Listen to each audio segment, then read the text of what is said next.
Bonjour à tous, je vous propose de commencer d'ici quelques minutes, le temps que tout le monde réussisse à se connecter. Et en attendant, on vous propose juste un petit sondage pour en apprendre un petit peu plus sur comment fonctionne notre communication.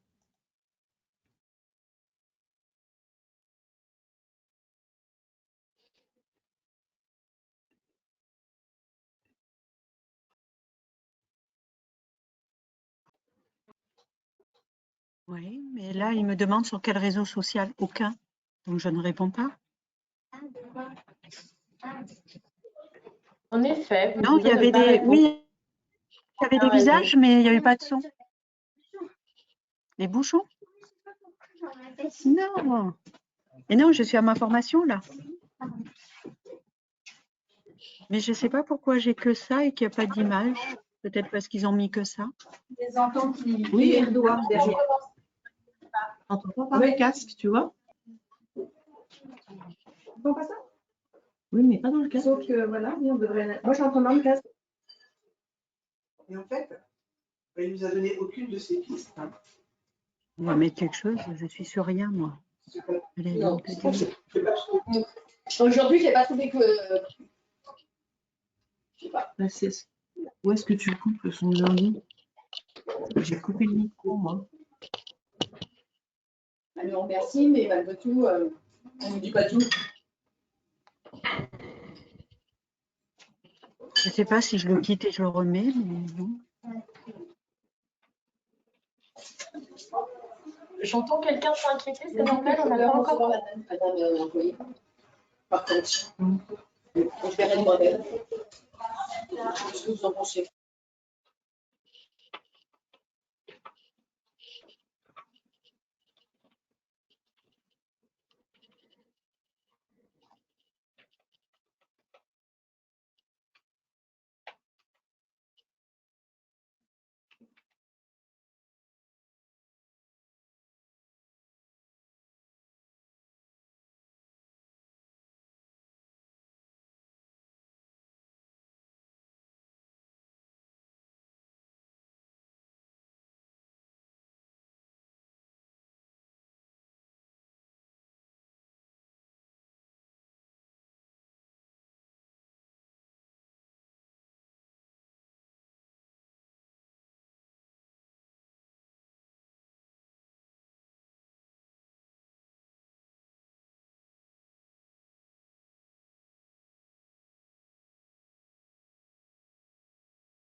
Bonjour à tous.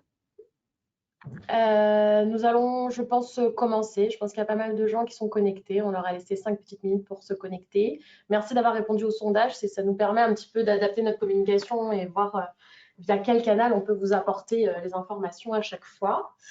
Déjà, merci pour vous êtes connectés aujourd'hui aussi nombreux. Vous êtes inscrits nombreux.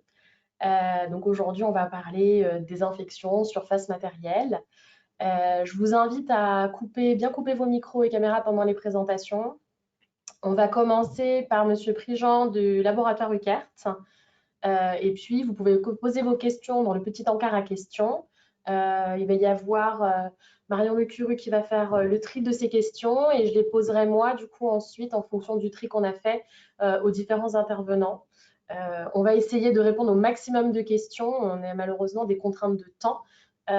Et puis, on essaiera de vous faire une foire à questions à vous envoyer a posteriori pour les questions auxquelles on n'aurait pas pu répondre. Ça vaut aussi pour le webinaire de la semaine dernière. On est en train de travailler dessus. Le webinaire est enregistré.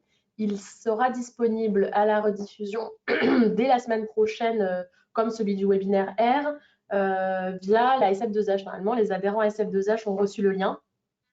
Il y a une petite exclusivité pendant les 3 premiers mois où c'est disponible uniquement pour les adhérents avant que ça le soit pour tout le monde. Voilà, donc j'arrête de parler. Je vais donner la main à Monsieur Préjean et je vous souhaite un bon webinaire.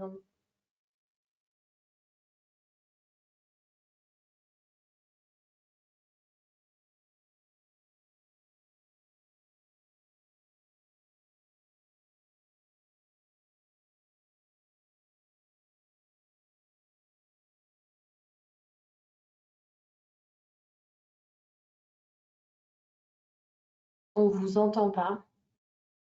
Ah, voilà, c'est ce que je voulais savoir. Vous m'entendez pas? Là, vous m'entendez? Oui, c'est bon. Cool. Bon, c'est curieux. Alors, voilà. Est-ce que là, vous voyez bien la présentation? Oui. Ah, parfait. Alors, c'est difficile parce qu'on n'a pas de retour. Donc, bonjour à toutes et à tous. Tout d'abord, je voulais remercier le GPRI de leur confiance en nous ayant sollicité pour cette présentation. Donc, nous allons commencer ce webinaire dédié au traitement des surfaces et du matériel par l'aspect normatif. Et j'espère effectivement que celles et ceux qui avaient quelques interrogations sur ce point trouveront en fait réponse à leurs questions à l'issue de la présentation de ces quelques slides. Alors juste pour commencer, comme souvent, quelques généralités avant de rentrer dans le vif du sujet. Une première évidence, qui est pourtant une des plus grosses problématiques dans notre métier, c'est qu'il va être impossible à l'œil nu pour l'opérateur de repérer la présence de ces organismes sur les surfaces et le matériel, et ni d'ailleurs de pouvoir apprécier l'importance et la performance des procédures de nettoyage et des désinfections qui vont être mises en place. Il est donc en fait, bien sûr de proposer des procédures qui vont être simples pour eux, qui vont être adaptées à leur pratique quotidienne et qui vont pouvoir très facilement adopter. Il est bien sûr également important de connaître l'action et les performances des produits utilisés. Donc, on va faire un point aujourd'hui sur l'aspect normatif, mais également aussi important de contrôler régulièrement les procédures, l'efficacité des procédures sur le terrain. Alors, si on regarde assez rapidement les différents micro-organismes, si on s'attache déjà au niveau des virus, vous savez qu'il y a de grandes familles au niveau des virus. Il y a d'un côté des virus enveloppés et de l'autre côté des virus nus. Les virus enveloppés sont des virus qui vont être bien plus développés, puisqu'ils n'ont pas besoin de liser la cellule hôte en fait, pour se multiplier. Mais cette présence en fait, de l'enveloppe virale qui est pour eux un avantage évolutif, et aussi leur talon d'Achille, puisque ça va les rendre beaucoup plus sensibles à la désinfection. Si on regarde à gauche les virus nus, on voit qu'ils sont protégés, donc le matériel génétique est protégé par cette capside protéique, comme une sorte d'armure, qui va les rendre beaucoup plus résistants aux problèmes de désinfection. Les champignons, on est sur des cellules eucaryotes, donc qui sont des cellules proches des nôtres, où le matériel génétique est entouré dans un noyau. On va séparer d'un côté les levures et les moisissures. Les levures, on est sur un organisme unicellulaire. Les moisissures, on est sur un organisme pluricellulaire, avec un cycle de vie qui va être bien plus complexe, en passant d'une phase végétative à l'émission de spores au niveau environnemental. Et ce qu'il faut savoir, c'est que les normes, on en parlera tout à l'heure, les normes en fait qui nous sont demandées sur l'aspect moisissure et notamment sur les spores. C'est là qu'il va être plus difficile pour nous de désinfecter, de traiter en fait, des problèmes de moisissure que des problèmes de levure. Sur les bactéries, donc là on est sur un organisme prokaryote, on voit qu'à l'inverse le matériel génétique est bien réparti dans le cytoplasme. Alors là, c'est un modèle qui est toute option, mais c'est de la même façon la structure en fait de cette membrane qui va déterminer la résistance à la désinfection. C'est-à-dire qu'on a, vous le savez, on a deux grandes familles aussi au niveau des bactéries. On a les bactéries Gram+ et les bactéries Gram-. Et chez les bactéries Gram-, c'est la présence de cette membrane externe qui vient en ajout en fait de la membrane plasmique qui va leur conférer une résistance supplémentaire par rapport au Gram+. Partant de ces faits, en fait, on va pouvoir établir un niveau de désinfection, un gradient en fait de résistance à la désinfection en fonction des différents micro-organismes. Les moins résistants à la désinfection, on va retrouver les virus enveloppés, donc le VIH, la Covid-19, tristement à la mode, par exemple. Au-dessus, on va avoir les bactéries Gram-négatifs avec les fameux staph. Ensuite, on va avoir nos grands virus nus, on va retrouver les adénos, les rota, les papillomavirus. Les champignons, donc levure, comme je vous disais, avec déjà un gradient levure puis moisissure. Enfin, nos bactéries Gram-négatifs avec le pio notamment, les petits virus non enveloppés, polio, norovirus, les mycobactéries et enfin les spores. Les niveaux de désinfection, vous le savez, un niveau bas qui va jusqu'aux bactéries, niveau intermédiaire jusqu'aux mycobactéries et au niveau jusqu'à la partie sporicidie. Pour information, au niveau international, le niveau intermédiaire n'existe pas. Le high level disinfection, il n'y a pas directement jusqu'aux mycobactéries ou au niveau sporocidie en fonction. Si on s'attache maintenant aux différents process auxquels va pouvoir suivre le dispositif médicaux, donc que ce soit le bio-nettoyage, désinfection et stérilisation. Point qui est déjà important à savoir, c'est que il n'y a pas de garantie absolue. C'est-à-dire que même après phase de stérilisation, on voit qu'une stérilisation à chaleur nous permet d'avoir une réduction logarithmique qui va jusqu'à 7 log. C'est-à-dire que même après une stérilisation, on peut très bien avoir un problème de contamination et que tout va dépendre bien sûr déjà de la contamination initiale. Une désinfection chimique, on en verra plus en détail au niveau des normes, mais va nous permettre d'avoir une réduction logarithmique de 4 ou 5 log. Et le bio-nettoyage nous permet d'avoir une réduction de 3 ou 4 log. Autre point qui est important, c'est que chaque paramètre sont intimement liés. C'est-à-dire que la performance de désinfection va dépendre de la performance de désinfection, qui elle-même dépend en fait des paramètres en fait de bio-nettoyage. Et ça, malheureusement, c'est souvent oublié. Et on va voir juste après, c'est d'autant plus important que certaines substances en fait de désinfection, certaines substances chimiques, vont être sensibles aux interférences. C'est-à-dire que l'aspect nettoyage est d'autant plus important. Donc là, justement, on reprend un tableau synthétique qui reprend les grandes molécules actives qu'on connaît tous. À gauche, vous avez la cyperacétyl, pyroxydrogène, l'alcool, aldéhyde limonide, normalement qui ne doivent plus être là, mais qui restent dans le tableau, que je retrouve malheureusement encore dans certains secteurs d'activité. Les composés chlorés, les phénols, les aminoquaternaires, et j'ai rajouté aussi les amines qui n'étaient pas présents dans le tableau. Donc, alkylamine, éthylène, dimine. Donc, je reprends sur le tableau déjà les risques chimiques au niveau de l'opérateur, au niveau des dispositifs médicaux. Mais si on s'attache uniquement sur l'aspect efficacité, alors il y a 3 points qui sont importants à prendre en compte. Déjà, la stabilité des produits, donc certains vont être plus stables que d'autres. L'action, le pouvoir détergent, est-ce que mon produit va être détergent ou non? Et la sensibilité ou non aux interférences, donc des interférences qui sont diverses et variées, mais on va parler notamment des souillures organiques. Et c'est vrai que si vous êtes en présence de produits qui vont être ni détergents et sensibles aux interférences, la performance de désinfection est d'autant plus attachée à l'importance de la phase de nettoyage. Donc ça, c'est vraiment important à ne pas oublier, encore une fois, l'importance de cette phase de nettoyage. Donc là, je vous propose de rentrer dans le vif du sujet, de s'attacher à l'aspect réglementation et au niveau des normes. Premièrement, au niveau des normes, alors qu'il s'agisse en fait des produits, enfin des biocides ou des dispositifs médicaux, sachez que toutes les normes vont être décrites au niveau de la norme qu'on appelle la norme générale, qui est la 14885, qu'il s'agisse effectivement des biocides, quel que soit le secteur d'activité, et des dispositifs médicaux. Et à savoir, est-ce qu'il faut utiliser un biocide ou un dispositif médical? Alors là, il va falloir plutôt regarder au niveau des recommandations, donc des recommandations des dispositifs médicaux et des biocides. Premier point, vous savez que tout dispositif médical doit maintenant être conforme à cette nouvelle MDR 2017-745 qui remplace en fait la directive 93-42 CE. Et si on regarde, en fait, si on creuse, c'est un gros pavé qui fait plus de 100 et quelques pages, qu'on qu'on peut mettre à votre disposition aussi, hein, je crois qu'elle est même d'ailleurs en accès libre, hein, sur Internet, hein. En fait, il y a une règle, qui est la règle numéro 16, hein, que je vous ai mis ici, hein, qu'on va pouvoir lire. Tous les dispositifs spécifiquement destinés à être utilisés pour désinfecter ou stériliser des dispositifs médicaux relèvent de la classe 2A, sauf s'il s'agit de solutions désinfectantes ou de laveurs désinfecteurs spécifiquement destinés à être utilisés pour désinfecter des dispositifs invasifs à la fin du processus, auquel cas il relève de la classe 2B. Donc là, on voit bien, c'est clairement indiqué que tout dispositif médical doit être désinfecté par un dispositif médical. Sur les robiocides, donc la 528-2012, c'est pareil, hein, il y a un petit laïus que vous pouvez lire, hein, que je vous invite à lire en bas à droite, hein, que je vous ai mis, mais qui indique aussi qu'un dispositif médical doit être désaffecté par un produit de niveau statut de dispositif médical. Alors on verra après, ça s'explique, hein, ça s'explique bien évidemment. Au niveau des phases et des conditions de test, donc ça c'est ce que nous on doit appliquer quand on valide une efficacité sur nos produits. Alors, je passe sur la phase 1, qui est une phase de screening, hein, qui n'est plus reconnue en fait par la 14885.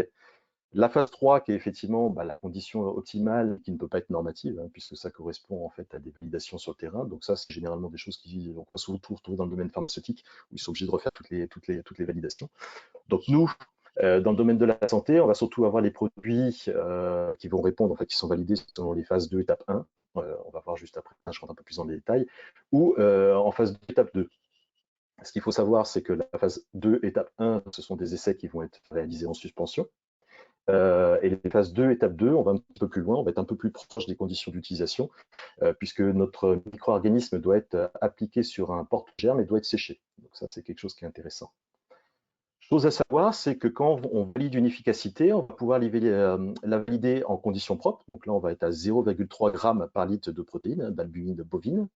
Quelles que soient les normes d'ailleurs, ou en conditions sales. Les conditions sales, c'est quoi? C'est de l'eau dure, toujours, 3 grammes par litre d'albumine, donc 10 fois plus, c'est important, plus 3 ml par litre d'érythrocytes de mouton. Donc là, c'est vrai que j'assiste souvent, c'est vrai que c'est intéressant, et je pense que c'est important, hein, de valider une efficacité en conditions optimales, notamment en présence d'érythrocytes, quand on est dans le domaine de traitement de dispositifs médicaux. Les principes d'essai, donc ce qu'on doit nous appliquer, hein, alors comment ça se passe, un test en suspension? C'est assez simple, comme ça sur le papier c'est assez simple, mais c'est quand même beaucoup plus complexe. Le produit qu'on va devoir tester, hein, qu'il s'agisse de prêt à l'emploi ou de produits qui vont être dilués, va être ajouté en fait à notre suspension calibrée, hein, d'essai du micro-organisme en question, en présence de ces interférents, donc en conditions propres ou en conditions sales. Et on va devoir, en fonction des validations qu'on souhaite faire, bien sûr, valider un temps de contact et des températures d'utilisation. Pour les phases 2, étape 2, en fait, notre micro-organisme, hein, toujours dans sa substance interférente, donc propre ou sale, lui est déposé en fait sur une surface d'essai, un système porte-germe qui est un petit disque, hein, calibré, donc on va venir le sécher. Et lui va être en fait après par la suite soit recouvert par l'échantillon du produit, donc généralement ça va être pour les conditions de test pour un spray par exemple, ou va être immergé dans le produit. Donc là, on va voir, c'est plus pour des tests sur l'instrumentation ou sur les DM par immersion. La première chose, hein, qu'on recouvre, ce sont les tests qui correspondent aux normes, hein, c'est décrit sur les normes, tests sur les surfaces non poreuses sans action mécanique. Ici, on a les normes, alors je passe la phase 1, hein, comme je vous disais, ces normes-là ne sont plus reconnues aujourd'hui par la norme cadre. Donc, ce qui va vous intéresser, c'est les normes ici, en phase 2, étape 1 et en phase 2, étape 2. On va retrouver les normes en fonction des micro-organismes, bactéries, moisissures, virus, mycobactéries. Alors pour ceux qui se posent déjà la question, je n'ai pas oublié les spores, on en parlera après. Je vous ai mis dans le tableau donc tout ce qui est jaune orangé, ça correspond en fait aux produits biocides. Tout ce qui est rouge correspond donc aux produits qui doivent être appliqués donc aux dispositifs médicaux et sur l'instrumentation. On va retrouver au-dessus, vous voyez, le pourcentage de réduction logarithmique qui nous est demandé en fait, pour la norme, hein, pour la passation de la norme. Les micro-organismes en dessous, qui sont les micro-organismes de référence. Et je vais tout de suite aller sur celle qui est beaucoup plus complexe, qui est la phase 2, étape 2. on va retrouver à gauche la norme la 13697, donc qui correspond à la désinfection de surface. Alors jusqu'à présent, on appliquait également celle-ci dans le domaine médical. À savoir qu'aujourd'hui, vous avez une nouvelle norme qui date de 2021, qui est assez récente, qui est la 17387 pour le traitement des dispositifs, traitement de surface des dispositifs médicaux.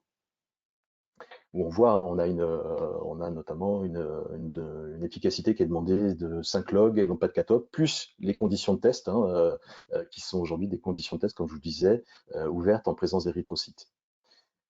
Les normes que vous avez en dessous, 14561, 562, 563 sont plus connues. On est sur les normes en fait par immersion pour l'instrumentation et les dispositifs médicaux par immersion. Je passe sur la partie virucidie parce que je vais faire un focus juste après.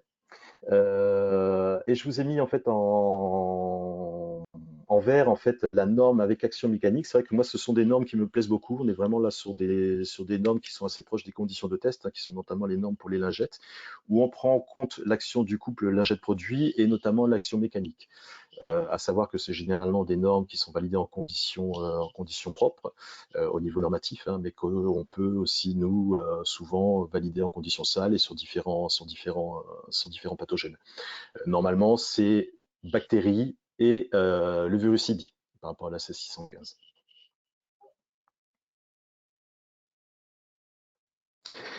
Sur les virus, justement, donc là je fais un focus dessus puisque c'est un point quand même assez spécifique. Contrairement aux autres micro-organismes, on ne peut pas faire de numération directe. C'est-à-dire que quand on va faire un test sur les virus, on est obligé de passer par une action directe, par l'effet de Lise. Donc il y a des tests connus qui sont des tests en fait, des tests d'effet cytopathique ou aux méthodes de plage de Lise. Donc en fait, si vous voulez, on va visualiser l'efficacité, enfin la présence de ces virus par leur action sur des cellules.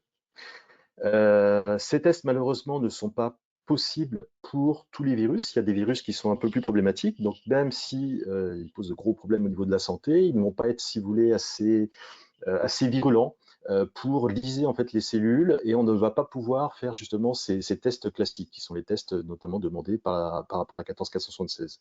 C'est le cas du HPV, mais ça peut être le cas aussi pour d'autres virus. Pour le traitement des surfaces, les normes de référence, donc on va retrouver la 14476 qu'on connaît depuis longtemps, donc c'est la 14476 2013 versus version A2 de 2019.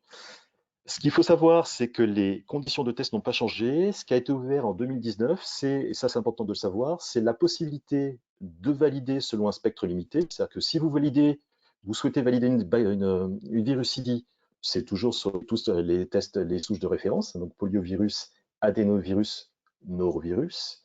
On a par contre la possibilité de valider selon un spectre limité, donc c'est vraiment à creuser sur le produit que vous allez utiliser. Et la possibilité aussi de valider uniquement une efficacité, donc selon la 14476, mais sur les virus enveloppés. Donc là, c'est le fameux virus de la vaccine qui va être demandé. Une nouveauté aussi, c'est la possibilité de valider donc, une désinfection en phase 2, étape 2, une virucidie en fait en phase 2, étape 2 pour les surfaces. Donc c'est la 16777. Pour le traitement des instruments ou encore une fois des dispositifs médicaux par immersion, on va retrouver encore 14476 et on va voir pourquoi, je le rappelle, j'insiste aussi pour celle-ci, même pour l'instrumentation, plus la 17111. 2 points en fonction des températures d'utilisation. Si on est sur un traitement inférieur à 40 degrés, ce qui va être demandé, c'est poliovirus, adénovirus, norovirus murin. Et si on est sur un test en fait à des températures supérieures à 40 degrés, on va nous demander de faire des tests sur parvovirus. Petit point à savoir, problématique sur poliovirus, c'est qu'on ne peut pas utiliser ce virus sur les surfaces. En fait, on a des problèmes de séchage. Ça veut dire que pour le traitement de l'instrumentation ou des dispositifs médicaux par immersion, la seule passation de la norme 17111 n'est pas suffisant. Il est demandé également l'obtention de la 14476 et notamment 14476 bien sûr sur poliovirus, adénovirus, norovirus murin. Sur la sporicidie, comme je vous ai dit, je ne l'avais pas oublié. J'ai pris la première, la 14347, qui est en fait une validation en phase 1, qui a été demandée sur Bacillus subtilis et Bacillus cereus, comme les autres, qui n'est plus reconnue par la norme cadre. Donc il y a 2 normes qu'on va souvent retrouver, qui est la 13704 et la 17126. À savoir que la 13704, en fait, c'est une norme qui est issue au départ de l'industrie, l'agroalimentaire et les collectivités, donc une norme qui était demandée sur Bacillus subtilis supérieur à 3 log. Dans le domaine médical, dans le domaine des traitements des dispositifs médicaux, c'est bien la 17126 qu'il faut demander, qu'il faut regarder, qui doit être validée soit sur Bacillus subtilis et Bacillus aureus avec une efficacité supérieure ou égale à 4 log, ou sur Clostridium difficile sur une efficacité supérieure ou égale à 4 log. Alors, un point qui est pour moi important, on échange souvent sur ce point-là, c'est le fait en fait que les normes de sporicidie soient des normes en phase 2, étape 1. Donc on voyait tout à l'heure, en fait, ce sont des normes qui sont des tests uniques en suspension, qui sont d'ailleurs souvent effectués en conditions propres. Donc ils vont être quand même relativement éloignés des conditions d'utilisation de conditions de traitement sur les surfaces, hein, notamment sur l'utilisation des sprays lingettes. Donc ça, je pense que c'est un point à avoir à l'esprit. L'autre chose, parce que c'est vrai que souvent on me dit produits sporicides, le gros intérêt c'est quand même sur la désinfection de haut niveau des DM critiques thermosensibles. Pour ceux qui auront des questions aussi là-dessus, on pourra bien sûr aller plus en détail en dehors de ce webinaire sur le traitement des spores. Mais il me semblait important d'aborder le fait que ces tests de sporicidité étaient uniquement des tests en solution. Les temps de contact sont aussi bien sûr des points importants. Il est important de respecter ces temps de contact. Je fais le focus sur les produits volatiles. Vous avez un petit exemple en dessous d'un produit où il est indiqué qu'il faut appliquer 80 ml par mètre carré. C'est vrai qu'on peut avoir des produits avec des temps courts, mais il est aussi important de regarder est-ce que c'est pas un produit qui est volatile, quel est le volume à utiliser. Certains sprays, d'ailleurs, si vous regardez, il est noté 10 sprays par mètre carré. Donc ça aussi, les conditions d'utilisation sont des points importants à vérifier. Et effectivement, vérifiez bien les conditions de test, puisqu'elles influencent effectivement forcément directement le temps de contact du produit. Quelques compléments. On parlait tout à l'heure de l'importance de la phase de nettoyage et de pré-désinfection. Bon, vous avez compris que c'est vraiment des points qui ne sont pas oubliés. Hein. Ce sont des points cruciaux qui vont vraiment influencer directement les phases de désinfection, voire même celles de stérilisation. Un point également, peut-être à l'avenir, hein, mais aujourd'hui les normes seront vraiment focus sur la phase de désinfection, mais ne prennent pas en compte l'intégralité du protocole, hein, notamment l'action combinée nettoyage et désinfection. Point important aussi, c'est qu'on l'a vu dans le tableau, c'est que de nombreux principes actifs vont être sensibles aux interférents. Donc encore une fois, attention à cette phase de nettoyage. Et enfin, ne pas oublier l'opérateur. Hein, il est important que les procédures puissent être simples et puissent être aisément mises en place en fait au niveau des services. Voilà, donc très rapidement, j'espère avoir répondu sur ces questions, puisque c'est vrai que ce sont des paramètres qui sont, et l'aspect normatif, des points essentiels sur les choix des produits. Je relaisse la main, j'ai pas vu si il y avait des questions derrière, en attente. Alors, on a eu une question, mais qu'on n'a pas eu entièrement, donc je ne suis pas certaine sur la question, mais quelqu'un nous demande quelle est la nouvelle réglementation européenne pour les DM. Je ne sais pas si ça vous parle. Ah bah c'est ce que j'expliquais en fait. Je pense que c'est surtout les délais d'application. C'est-à-dire que pour les dispositifs médicaux, aujourd'hui, tout dispositif médical doit être en conformité avec la MDR. Donc un produit, c'est ce que je vous disais, un produit qui va être utilisé sur un dispositif médical doit être lui-même un dispositif médical, donc doit suivre lui-même les recommandations de la MDR. Les deadlines. Alors, ce qu'il faut savoir, c'est que la 9342, la deadline, c'était mai 2021, avec une application, il y a toujours un délai hein, de passation qui était de 3 ans, donc qui allait jusqu'à mai 2024. Et il y a eu aussi derrière différents fabricants de dispositifs médicaux qui ont alerté hein, sur ce timing. Et il y a eu justement une petite extension jusqu'à mai 2025 pour la passation en fait de la mise en conformité par rapport à cette MDR. Mais c'est vrai que attention sur les nouveaux marchés, surtout hein, mai 2025, on y est. Donc c'est quand même un paramètre à prendre en compte. D'accord. Si vous avez des questions que vous voulez poser à l'oral, n'hésitez pas à lever la main. Il y avait une question qui nous avait été posée par mail avant le webinaire qui demandait, mais je ne sais pas si vous pouvez répondre, est-ce que l'utilisation systématique de produits sporicides ne risque pas d'augmenter, de créer des résistances ou d'augmenter ce genre de problématiques? Alors, la résistance, enfin, c'est toujours effectivement une grosse question, une grosse problématique, hein. C'est vrai que j'aime bien, je suis un ancien du pharma, donc j'aime bien aussi les rotations de principes actifs, mais moi, ce sur quoi je vous alerte surtout, c'est ce que je disais tout à l'heure, c'est qu'à savoir que les normes de sporicidie aujourd'hui, c'est des normes uniquement validées en solution, donc peu représentatives en fait des réelles conditions d'utilisation. Et qu'il est surtout important d'avoir des procédures qui puissent être mises en place au quotidien et non pas simplement faire du curatif, mais faire du préventif. Et là, je pense là-dessus, c'est sur cet aspect-là, encore une fois, l'importance du nettoyage détertion est un point crucial. D'autre part, on est souvent sur des produits qui sont des produits très très agressifs, donc en dehors de l'aspect dangereux pour l'opérateur, on est quand même sur des produits qui peuvent rendre vos supports poreux, donc être des nids justement biofilms. Et si vous n'avez pas une détertion, on peut très bien avoir, je dirais, des germes qui vont être choqués sans être détruits, et qui vont être eux-mêmes, pour se protéger, amenés à se brûler. Donc c'est le serpent qui se mord un petit peu la queue. Donc c'est vrai que c'est des process qui sont assez complexes et qui mériteraient avoir d'autres tests complémentaires dessus.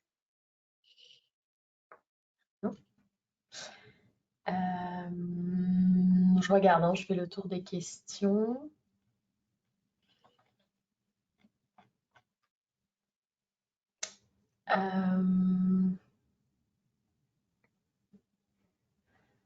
Moi, je me posais, moi personnellement, une question. Donc, vous avez parlé des tests sur le poliovirus, donc les virus nus, qui ne fonctionnaient pas sur les surfaces. Je n'ai pas très bien compris la nuance entre les deux normes. Quelle est la différence entre les deux normes qui fait que dans l'une, on va le tester et pas dans l'autre? En Dans fait, la la 2.1 et la 2. 14476, c'est une norme en phase 2, étape 1. Mhm. C'est une norme en phase 2, étape 1, donc on n'a pas cette condition de séchage.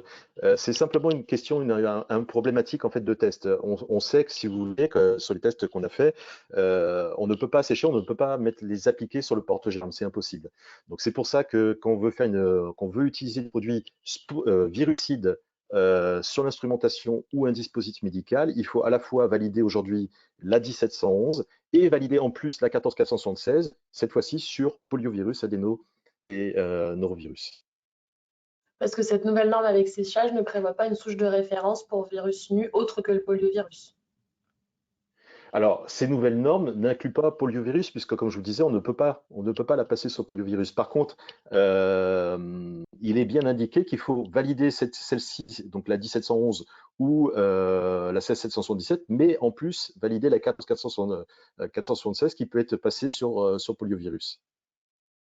Ça va, c'est un point je sais que c'est un peu compliqué, mais c'est simplement en fait pour des questions de difficulté en fait de test, difficulté pratique. Justement, on a une question qui est rajoutée là, qui dit si on a un produit qui répond aux normes de phase 2, étape 2, est-ce qu'on doit exiger la norme de base pour tout type de produit? Oui. Il faut valider la phase 2, étape 2, mais il faut aussi exiger la 14476, notamment si on veut une virucidie complète qui valide aussi une efficacité sur polio. Oui. Donc ça va être surtout pour la virucidie finalement qu'il faut qu'on demande la Oui, totalité, quoi. Là, c'est surtout sur la virucidie, la problématique est surtout sur la virucidie, là, oui. On me pose la question de qu'en est-il de l'eau de Javel comme désinfectant? Grosse question aussi, l'eau de Javel. Je dirais on va retrouver les mêmes problématiques sur que ce que je vous disais sur la partie sporicide. En fait, la Javel, bon, c'est un principe qu'on connaît depuis très très longtemps. Il faut regarder bien les conditions de test, les conditions de passation de normes qui sont même disponibles sur le web. On est déjà sur un produit qui n'est pas du tout détergent, qui va être sensible aux interférences.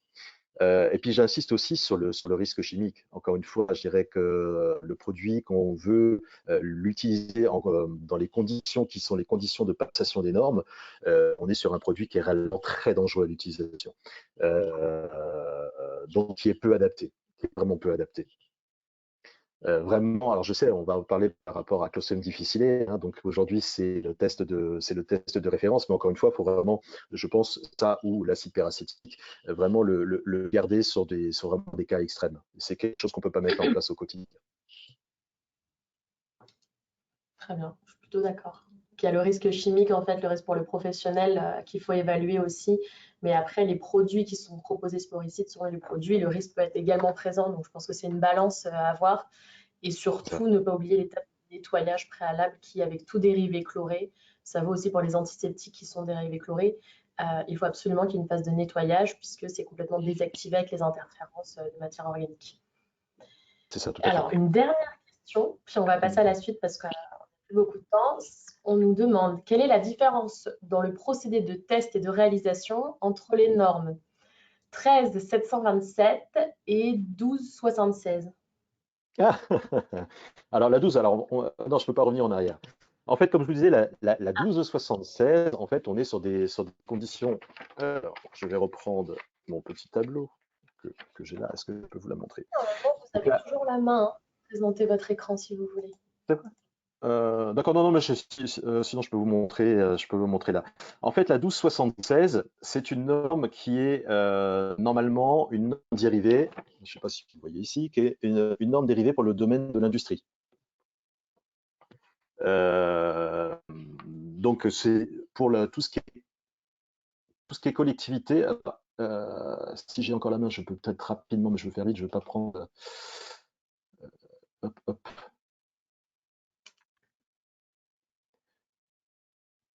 Voilà, normalement, vous voyez, je vais juste rapidement me remettre sur le tableau des normes.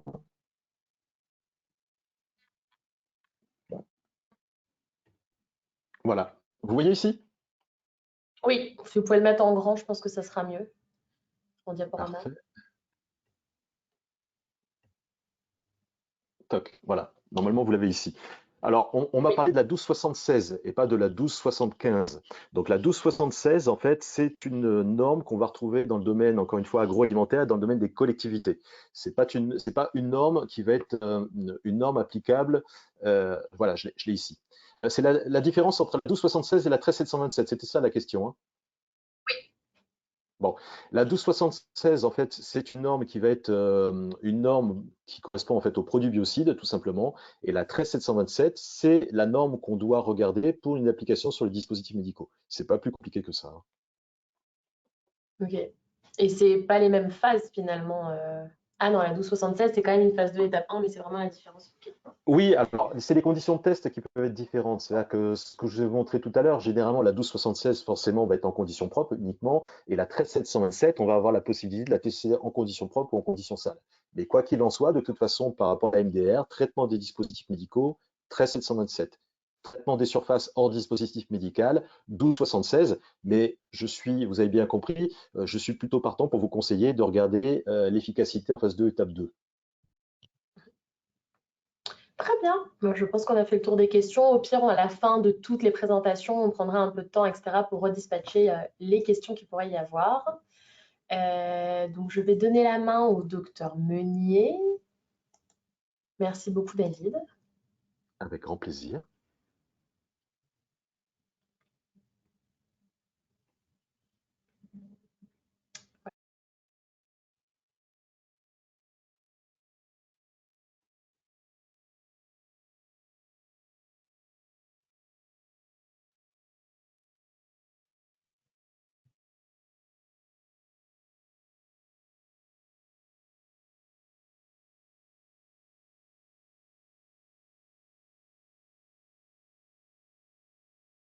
Alors, on ne vous entend pas. Voilà, merci. Maintenant, ça devrait marcher. Oui, on ne voit pas votre présentation encore, mais on vous entend. Donc, on va y aller. Comme ça.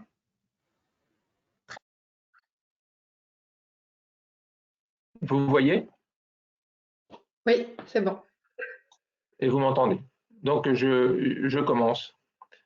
Donc, merci, Monsieur Prigent, pour cet exposé très, très intéressant, très complet. On en a besoin de ces normes pour comparer et choisir nos différents produits.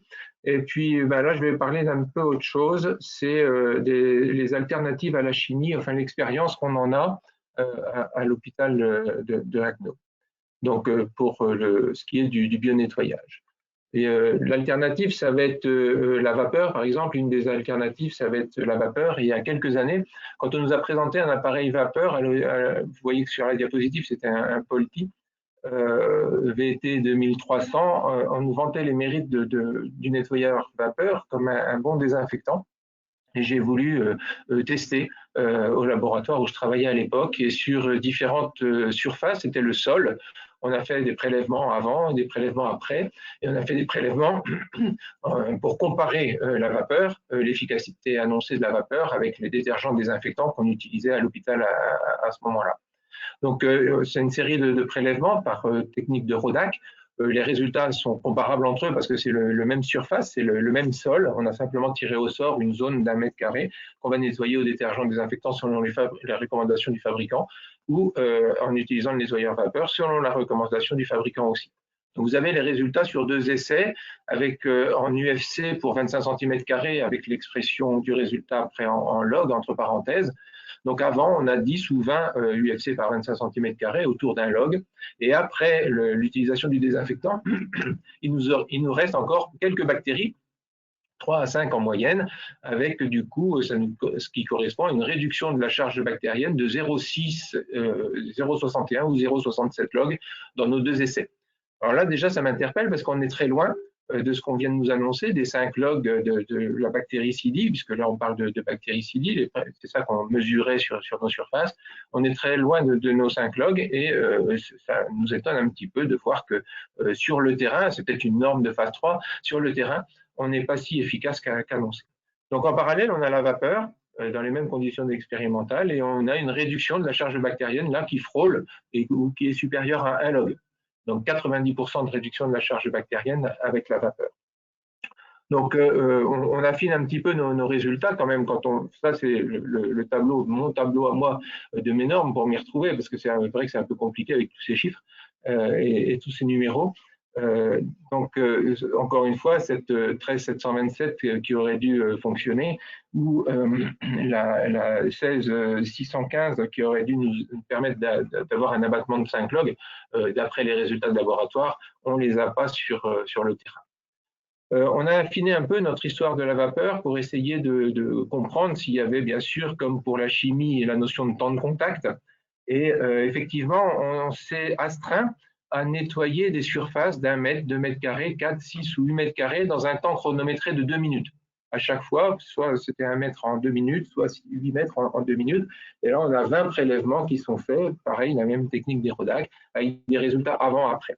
Et vous voyez, la réduction de la charge bactérienne dépend complètement du temps de contact entre la vapeur et la surface que l'on veut désinfecter. Si on passe vite, 6 ou 8 mètres carrés en 2 minutes, on ne désinfecte absolument rien. On a laissé toutes les bactéries en place alors que le processus vapeur est passé.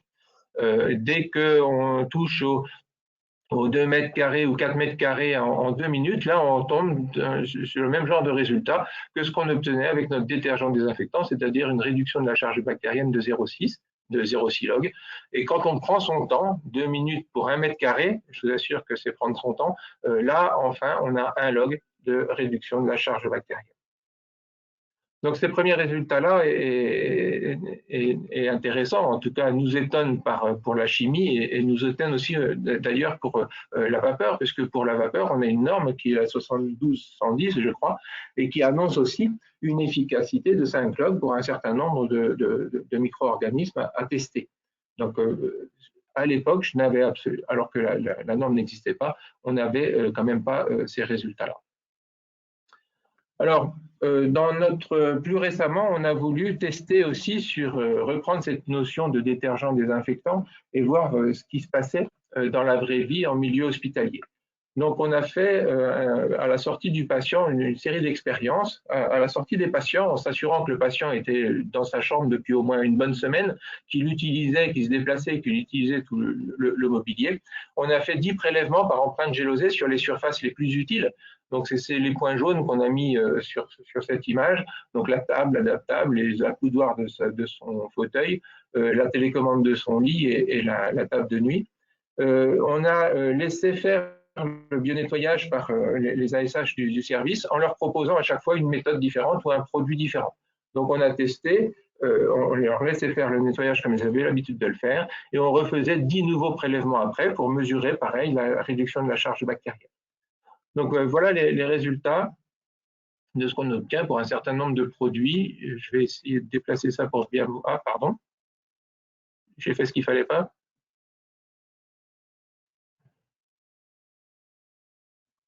Alors,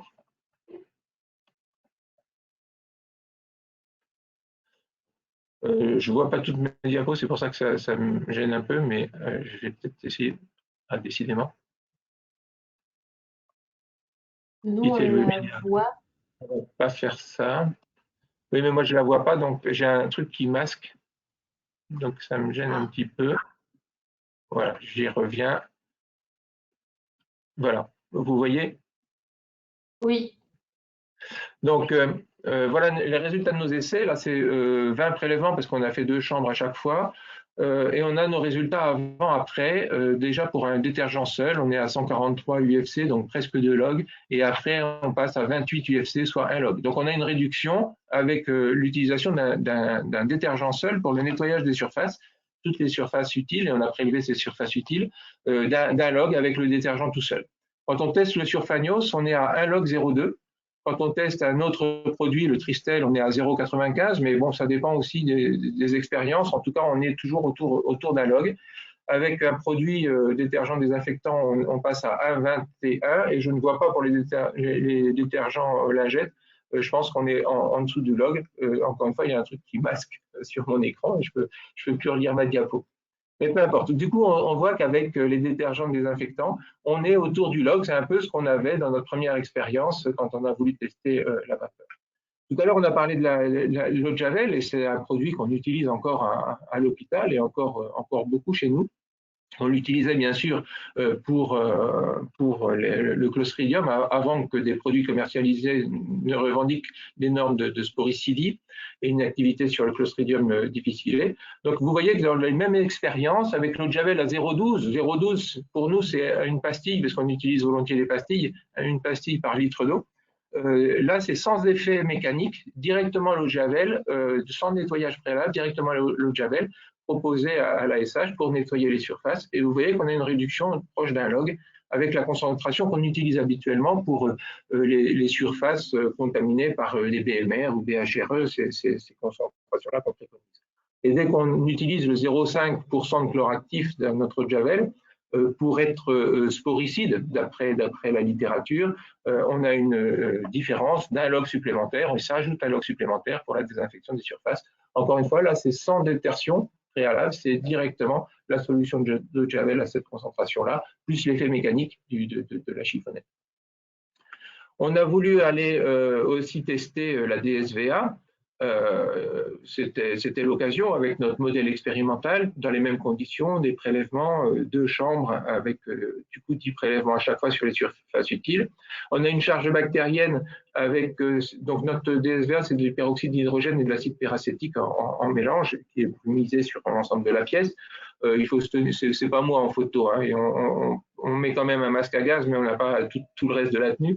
Donc on a une charge bactérienne de 114, soit 2 logs avant de commencer, et puis on descend à moins d'un log, à moins 0,19 après, donc il nous reste des bactéries, ce qui nous donne un delta de 2,25 de diminution de la charge bactérienne avec la DSVA.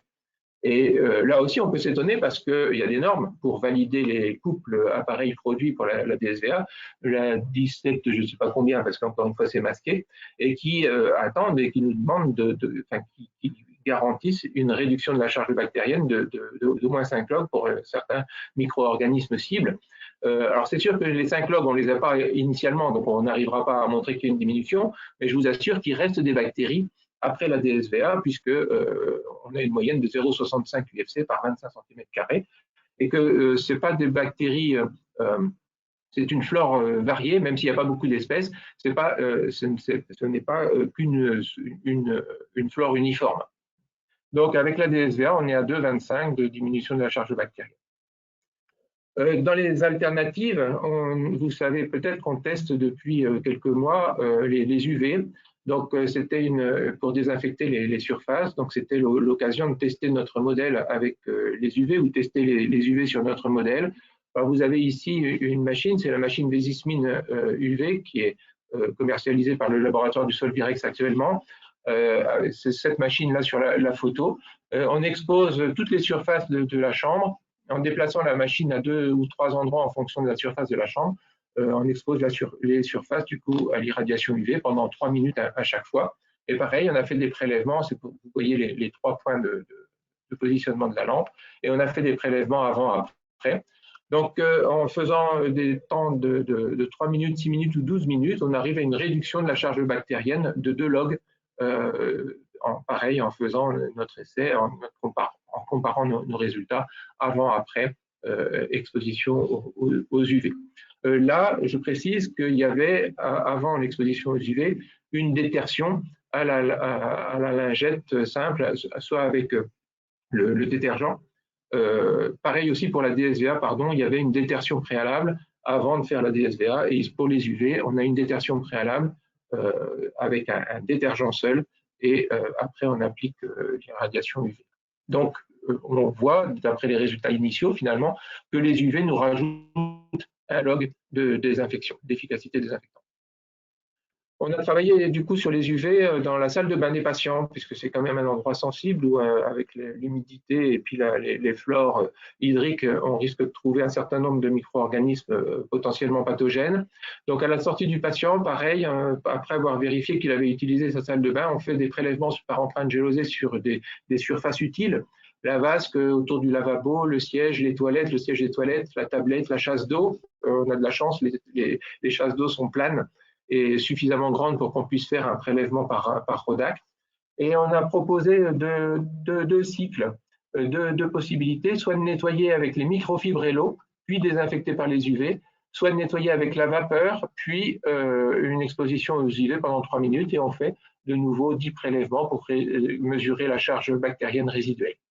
Donc voilà les résultats. Microfibres et eau.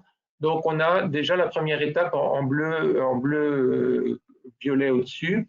On passe d'une charge bactérienne de 86 à 4 ou 283 à 48.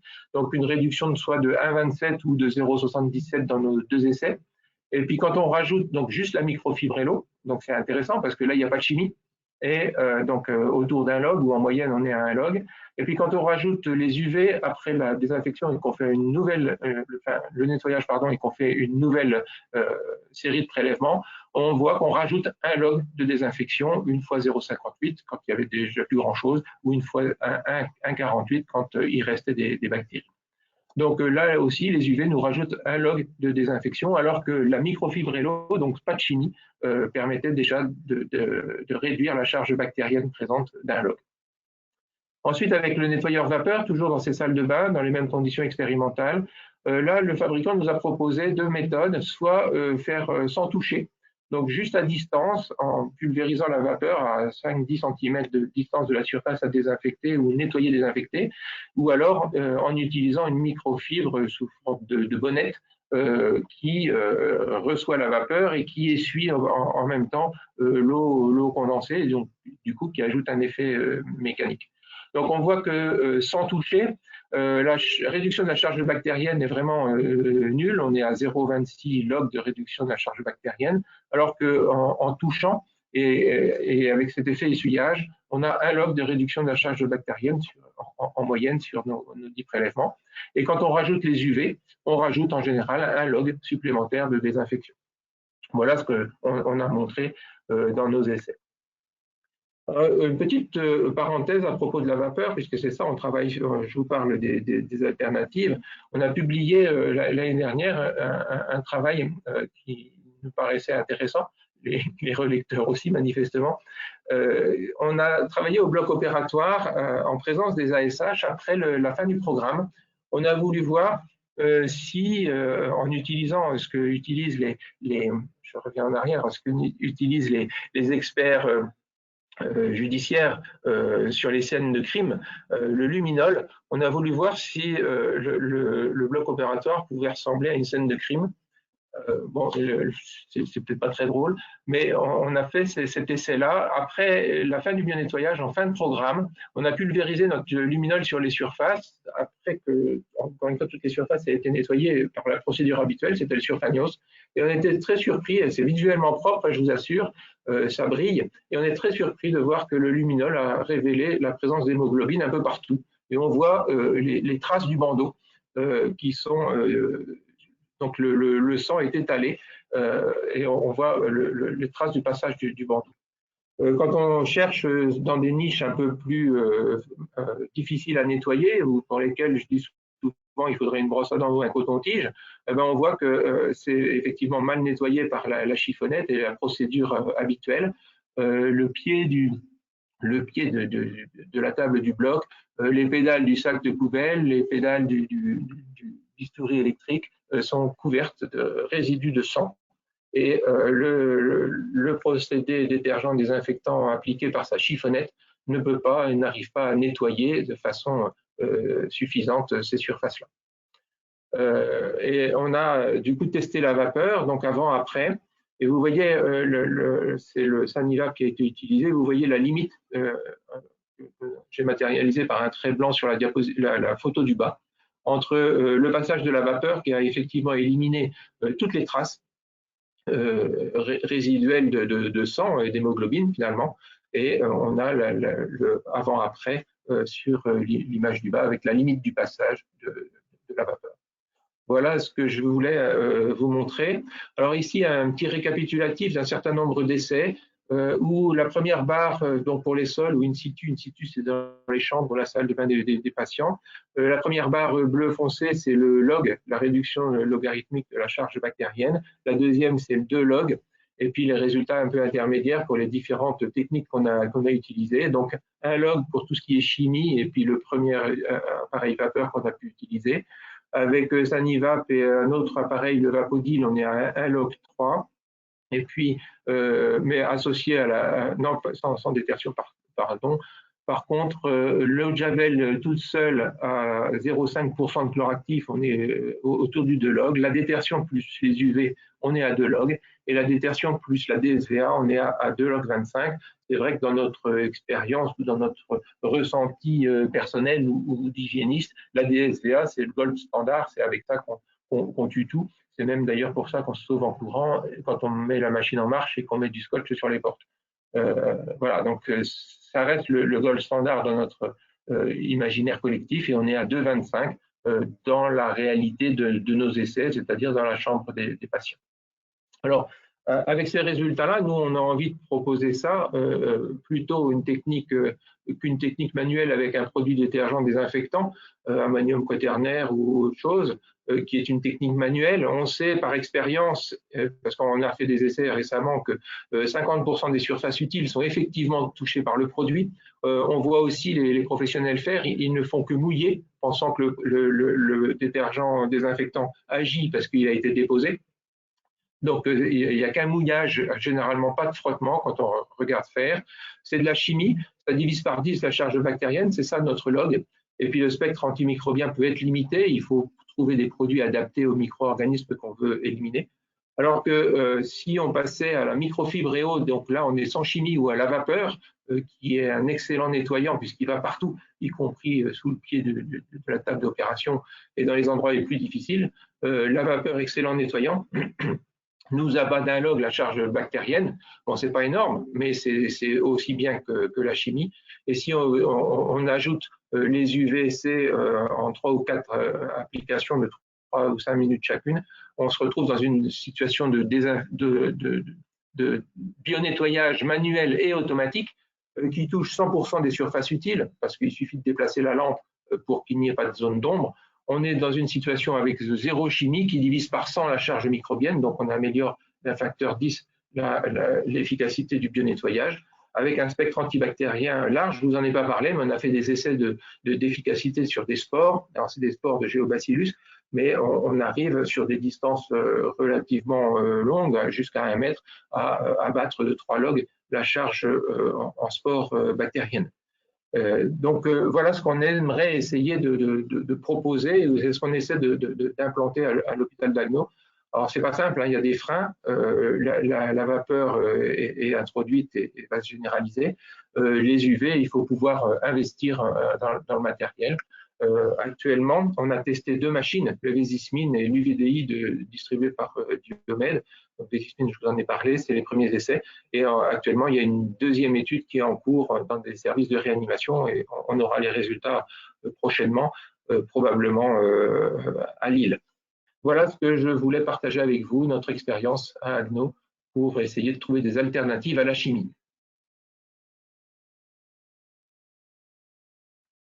Merci beaucoup pour cette présentation. Il y a déjà plein de questions. On va essayer d'aller vite. Je ne sais pas on a vu quelques mains se lever puis se rebaisser. N'hésitez pas, hein, si vous voulez poser votre question à l'oral, c'est tout à fait possible. Alors, qu'est-ce que j'ai comme question? Est-ce que le nettoyage par vapeur n'est pas dangereux pour le matériel électronique au bloc opératoire? Je ne sais pas, il faut demander aux fabricants. Il faut demander aux fabricants du matériel électronique s'ils tolèrent la vapeur ou pas. C'est souvent un réflexe qu'on a, hein, quand on veut désinfecter un dispositif médical nouveau ou une nouvelle procédure sur souvent un nouveau dispositif. On va interroger le fabricant pour lui demander ce que tolère son matériel. Alors après, on est déçu parce que ça tolère que des trucs qu'on n'a pas, ou des trucs américains, ou des trucs qui viennent de l'autre bout du monde, mais c'est au moins une bonne base pour commencer à réfléchir sur la procédure à mettre en œuvre. Globalement, si on mouille pas à fond en mettant à fond sur sa machine à vapeur, il y a pas d'eau qui dégouline et on récupère l'eau aussitôt avec la bonnette. Mais après, il faut encore vérifier avec vos ingénieurs biomédicaux, avec encore une fois le fabricant du matériel, si c'est compatible ou absolument à exclure.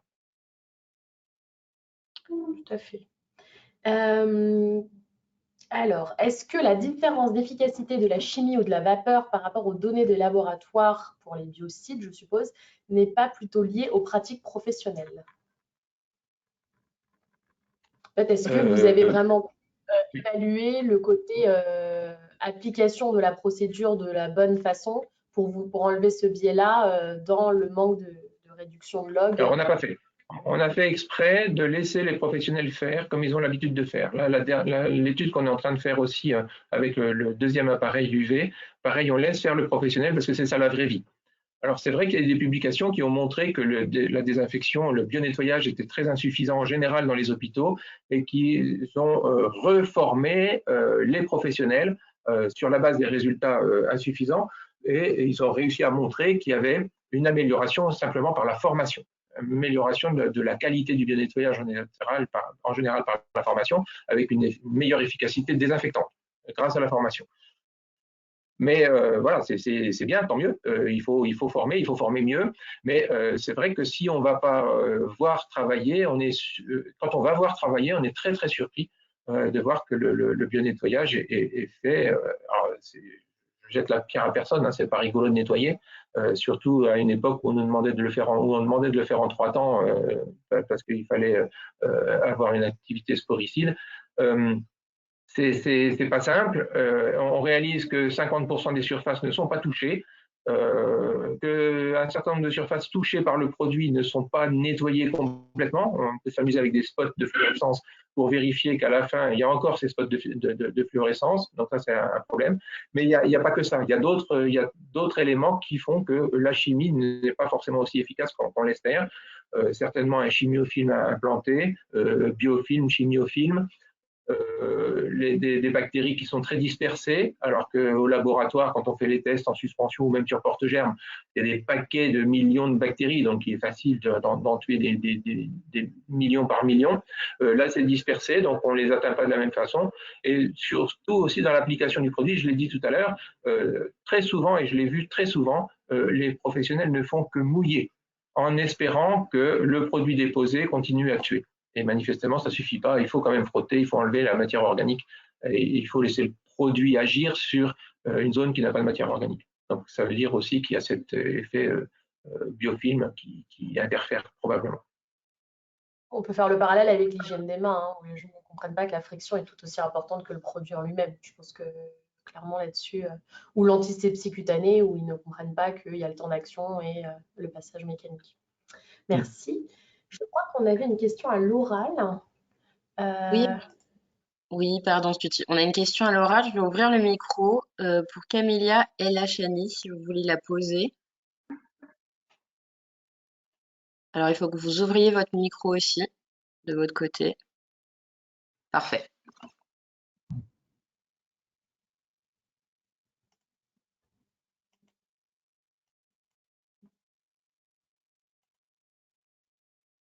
Alors, votre micro est ouvert, mais on ne vous entend pas.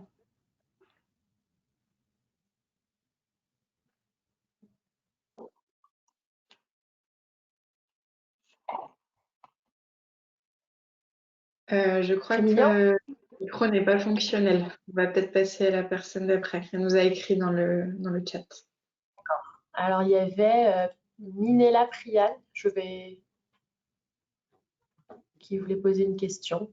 Je crois, Marina.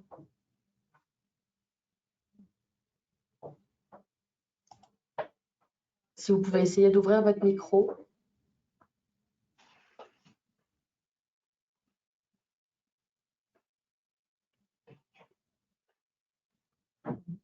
Ça n'a pas l'air de fonctionner. Je vais enchaîner sur une autre question qu'on avait. Alors, on a la question de Camilla, mais elle écrit « J'ai notion que la vapeur seule est inefficace sur les spores de Clostridium et de Bacillus. Est-ce que l'adjonction de l'H2O2 est obligatoire? Pouvez-vous préciser votre propos sans chimie ?» Et ensuite, il y a une deuxième question qui a au bloc des freins posés par les ingénieurs biomédicaux de certaines spécialités pour l'emploi de la vapeur, donc comme on disait tout à l'heure sur le matériel électronique.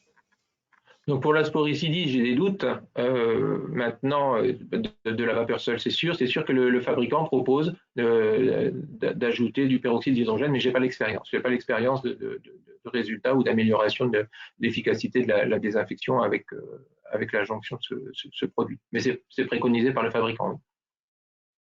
Je peux pas en dire plus, on n'a pas fait les essais. D'accord. Selon vous, est-ce que vous avez eu une expérience avec l'eau trioxygénée, je suppose de l'eau ozonée? Est-ce que c'est quelque chose que vous avez testé? J'ai pas testé. Ce qu'on en dit, c'est que c'est très instable, donc j'en sais pas plus non plus. Donc un produit a priori très instable qu'il faut utiliser dès sa production pour qu'il ait encore un peu d'efficacité, c'est peut-être difficile à manipuler, mais j'ai pas l'expérience. C'est vrai qu'on en parle beaucoup, mais j'ai pas d'expérience. Très bien. Et puis après, il y avait une question, du coup, un peu conclusion par rapport à votre topo. Quelle est la place finalement des biocides à l'ère du sans-chimie? Il y a tout le domaine du dispositif médical qu'il va falloir quand même nettoyer, désinfecter, qu'il va falloir ceux qu'on utilise après immersion au bloc opératoire. Et bien sûr, il faut continuer de nettoyer, de déterger, de désinfecter. Donc, pour l'immersion, tous nos essais, c'est vraiment l'application sur les surfaces. La chambre, désinfecter la chambre du patient à sa sortie, désinfecter sa salle de bain plus efficacement que ne le fait la chimie en plus. Ça, c'est plus efficacement, c'est sûr, en tout cas dans notre expérience, c'est vraiment ça. Par contre, la chimie, pour l'instant, moi, je lui laisse toute sa place dans ce qui est désinfection des dispositifs médicaux par immersion. L'endoscope, par exemple, avant, il y a peut-être le plasma ou l'autoclave un jour, plus généralisé, mais l'endoscopie, tout le matériel du bloc, ça passe en détergent désinfectant. Bon, une dernière question, puis on passera à Jérôme. Utiliser la vapeur ou les UV pour l'environnement ne se fait qu'en l'absence du patient. Comment fait-on pour le quotidien? Alors pour les UV, les essais, on est en train de faire des essais de faisabilité, parce qu'après avoir montré que c'était intéressant puisque ça désinfectait bien et que ça rajoutait un log de désinfection, on veut voir justement quelle est la faisabilité dans la vie d'un service. Donc là, actuellement, c'est testé à la sortie du patient, systématiquement, à la sortie du patient, en réanimation. Voilà. Chaque sortie, l'équipe s'astreint à nettoyer avec de la microfibre et eau et désinfecte ensuite par 2 ou 3 spots de d'UV dans la chambre du patient. Alors, c'est vrai que c'est un peu compliqué dans la tête des gens parce que il faut y penser. Tant que les 3 ou 4 cycles ne sont pas faits, ils gardent à l'esprit que la désinfection n'est pas finie.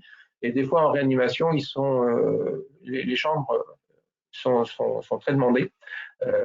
Donc, quand ils n'ont pas de chambre d'avance, ils n'osent pas trop prendre le temps de la désinfection par les UV. Voilà où on en est dans la faisabilité. Donc, on est en train de travailler ça.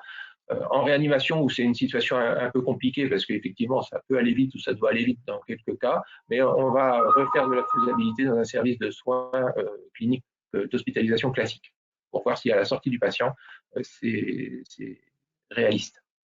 Voilà où on en est dans notre école. Au quotidien, il y a une désinfection avec un produit chimique ou… Oui, on reste au détergent pour l'instant, oui.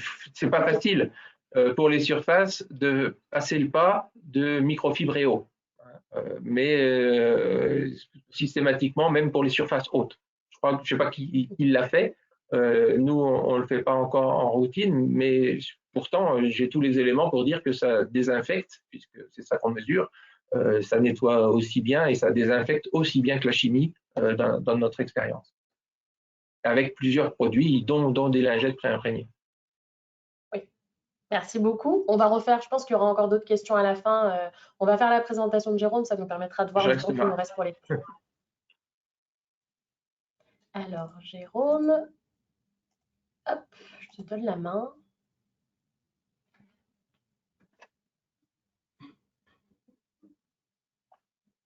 Alors, tu es en mode présentateur, juste que tu bascules. Parfait.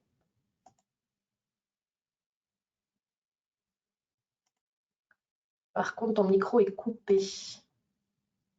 Donc merci tout d'abord à Monsieur Prigent et Dr Meunier pour ces présentations, et la mienne va compléter aussi, il va apporter différentes questions, je pense, parmi les spectateurs.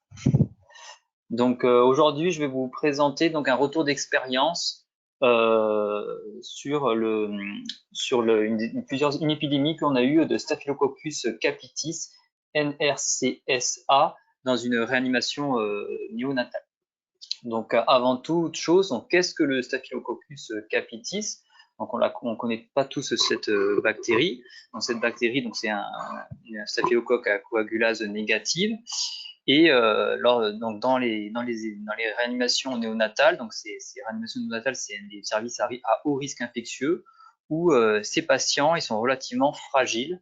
Et les facteurs de risque, donc, ils sont nombreux, et donc il y a de nombreuses infections nosocomiales qui sont présentes chez prématurés.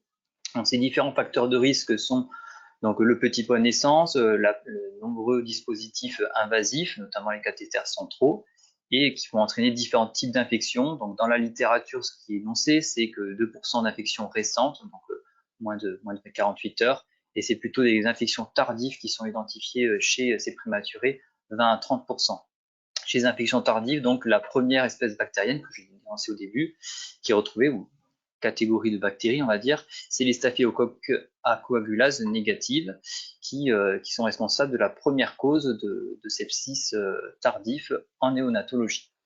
Et la première espèce identifiée parmi ces staphylocoques à coagulase négative, c'est le Staphylococcus capitis. Le traitement de première intention, quand un prématuré a un sepsis tardif à Staph capitis, on est sur de la vancomycine en premier traitement, première intention.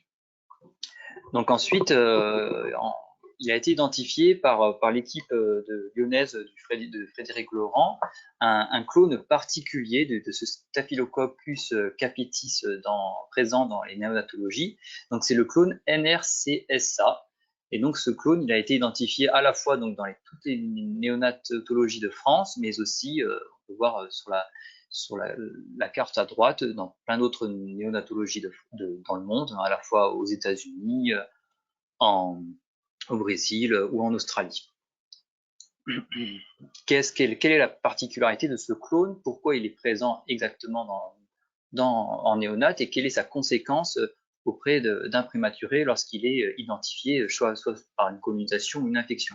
Donc, ça va entraîner particulièrement donc, des bactériémies persistantes ou aussi qui vont entraîner des sepsis. Et la morbidité, lorsque cette bactérie est retrouvée, elle est relativement augmentée par rapport à d'autres Staphylococcus à coagulase négative.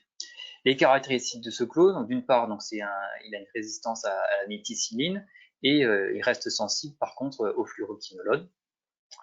Et il a l'autre particularité qui a été identifiée aussi par l'équipe, par Madame Lepinter, c'est une résistance aux antiseptiques, une tolérance aux antiseptiques et une hétérorésistance à la vancomycine. Qu'est-ce que l'hétérorésistance à la vancomycine?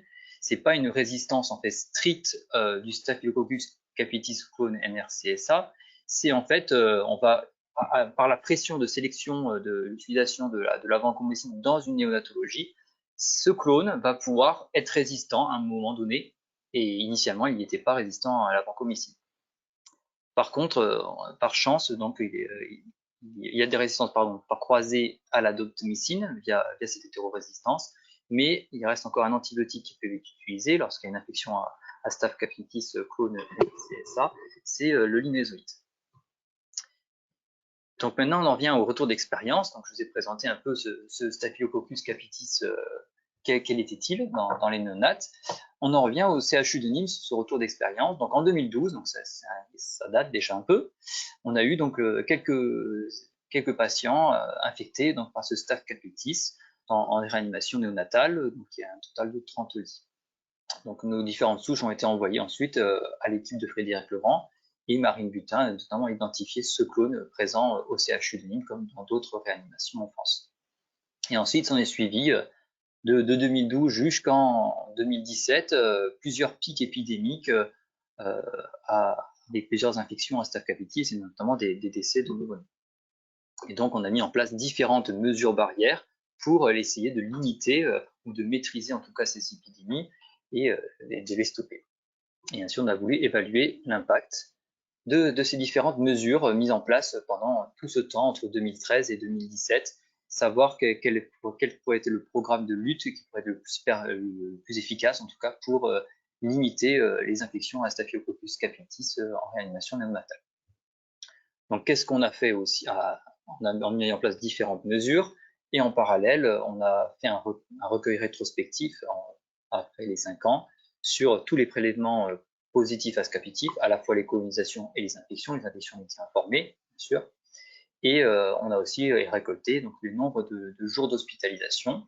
Ces deux données elles ont permis de calculer la densité d'incidence pour savoir quel était le nombre de cas positifs sur le nombre de journées d'hospitalisation.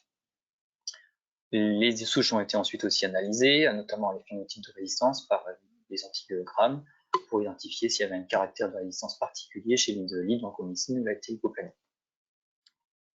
On a identifié aussi les différentes caractéristiques des patients, le sexe, l'âge, la circonférence de la tête, prématuré, le poids, l'antibio-prophylaxie, l'antibiothérapie et le cause des décès. Et en parallèle aussi le suivi de la consommation à la fois de la vancomycine et de la linezolide via l'outil Consoas. Qu'est-ce qu'on a obtenu? Donc, ce serait cette densité d'incidence, elle est présente ici entre 2012 et 2017. Et on peut voir sur l'axe des ordonnées le nombre d'infections et ou de colonisations identifiées. Donc, on peut voir qu'il y a différents pics. Donc, on a le premier cas en 2012 et ensuite se suit différents épisodes épidémiques de 2012 à 2017. On peut voir une évolution avec des fois des pics épidémiques et parfois plus rien du tout pendant quelques mois et quelques reprises, quelques colonisations ou infections chez les nouveaux. Et donc, lorsqu'on a fait cette analyse-là, on a identifié, donc, en fonction des différentes mesures qui ont été mises en place ou des mesures défaillantes qui sont suivies, différentes périodes sur ce chronogramme présenté. Donc, on a 4 périodes. Donc, la première période, décembre 2012 à mars 2015. Deuxième période, d'avril 2015 à novembre 2016. Période 3, donc de décembre 2016 à février 2017. Et période 4, mars 2017 à décembre 2017. Donc, différentes mesures ont été mises en place. Donc, comme tous les hygiénistes, la mesure phare pour prévenir les infections, donc on est sur des précautions standards avec des rappels sur notamment l'hygiène des mains, le bio-nettoyage, les différents équipements de protection individuelle à mettre en place en fonction des actes à réaliser en néonat, des rappels globaux. Et ensuite, on s'est suivi aussi des audits d'entretien de l'environnement, donc à la fois l'environnement proche du patient, donc dans la chambre, mais aussi dans la néonate complet, à la fois la salle de soins ou les autres locaux, pour savoir qu'est-ce qui était bien respecté, est-ce que la dilution était bien respectée et la marche en avant ou pas était bien respectée. Donc là, on a fait ces différents audits sur les 4 périodes qui s'en est suivies. En parallèle, on a mis aussi en place, donc la période 1, on avait un entretien manuel des incubateurs. Donc tout le matériel présent dans l'incubateur était désinfecté via du détergent désinfectant de surface, comme le Surpagnos, ou via des lingettes aussi comme le Bactivil, et ce qui était possible et immergeable, on utilisait un détergent désinfectant immergeable. On a aussi introduit donc dans la période 2, comme en parlait aussi le docteur Meunier, un appareil à vapeur pour désinfecter des éléments, notamment la couveuse, par la vapeur. Et ensuite, en période 3, malheureusement, cet appareil à vapeur est tombé en panne pendant 3 mois. On n'a pas eu d'autres appareils à vapeur, ça laisse un certain coût. Et il n'était pas possible actuellement, la direction ne souhaitait pas en racheter un deuxième appareil vapeur, donc on attendait la réparation. Donc actuellement, le période 3, nous étions passés à l'ancien entretien, donc l'entretien manuel des incubateurs. Et en période 4, donc après avoir réparé l'appareil à vapeur, tout se passe bien. On va voir la suite. La caractérisation de la population, donc là on a les 4 périodes avec les différentes caractéristiques identifiées ou facteurs de risque d'infection. Donc on peut voir donc, la proportion de garçons a été à peu près équitable sur les 3 premières périodes. La dernière période, on n'a pas eu identifié en tout cas d'infection. Oui, j'ai oublié de dire, pardon, période 1, on avait 23 patients infectés colonisés, période 2, 7 patients infectés colonisés, période 3, 7 patients infectés colonisés, et période 4, aucun patient infecté ou colonisé. Ensuite, s'ensuit donc les différentes caractéristiques, donc c'est que j'en ai parlé, l'âge gestionnel qui était équivalent entre les 3 périodes, le poids moyen équivalent entre les 3 périodes, l'antibiothérapie, on peut voir qu'elle a, avant infection, elle a diminué, ce qui est logique. La vancomycine avant l'infection était un peu plus importante au niveau de la période 1. Le retard de croissance intra-utérin était plus important que la période 1. Et la date d'apparition de l'infection était identique entre la période 1 et 3 et un peu inférieure à la période 2. Les décès ont été constatés notamment en période 2 et notamment 2 décès en lien avec l'infection à Staphylococcus capitis clone MRCSA. Sur le profil de résistance et les consommations, donc les profils de résistance donc, sur l'ensemble des souches isolées des patients, donc on avait 72% de résistance à la vancomycine, à la décoplamine 83% et aucune souche résistante à l'imidazolide quand la résistance à la l'imidazolide a été recherchée. Sur la consommation de la vancomycine imidazolide, elle est restée constante pour ces 2 antibiotiques sur les différentes périodes. On peut voir les pics, mais les pics sont en relation avec les pics épidémiques constatés. Donc là, ça permet aussi de reprendre par rapport à la première chronogramme que je vous ai présenté avec les différents pics qu'il y avait identifiés. Là, on a reconcentré donc la densité d'infection par les différentes périodes identifiées. Donc période 1, on était autour de une infection, 1 pour 1000 infections, une infection pour 1000 journées d'hospitalisation. Pour la période 2, on était à 0,74, période 3, 3,4 et la période 4, 0%. Sachant qu'actuellement, on n'a pas eu de nouveaux cas ou de nouvelles épidémies, en tout cas à Staphylococcus capitis. Il y avait une différence significative entre les 4 périodes et qui permet d'identifier qu'au niveau de la période 3, où il y avait notamment la panne de la machine ou l'absence de la machine, il y avait une augmentation en tout cas des infections et des colonisations à Staphylococcus capitis. La conclusion de ces 2 retours d'expérience, c'est bien sûr faire des rappels sur les précautions complémentaires, les précautions standards et les précautions complémentaires d'hygiène, qui sont les mesures phares pour éviter toute transmission croisée, notamment donc l'hygiène des mains, Et le type d'entretien, donc tout ce qui est bio-nettoyage, qui est relativement important pour éliminer ce réservoir environnemental présent en néonatologie, donc notamment donc, l'incubateur qui est à entretenir avec la vapeur ou pas, mais en tout cas ici la vapeur a montré qu'elle avait un impact sur le taux d'incidence des infections à Staphylococcus capitis. Et d'autres interrogations maintenant, c'est de ce retour d'expérience, c'est réellement pourquoi on en retrouve dans toutes les néonatologies de France ou dans le monde ce clone-là, pourquoi il entraîne des infections.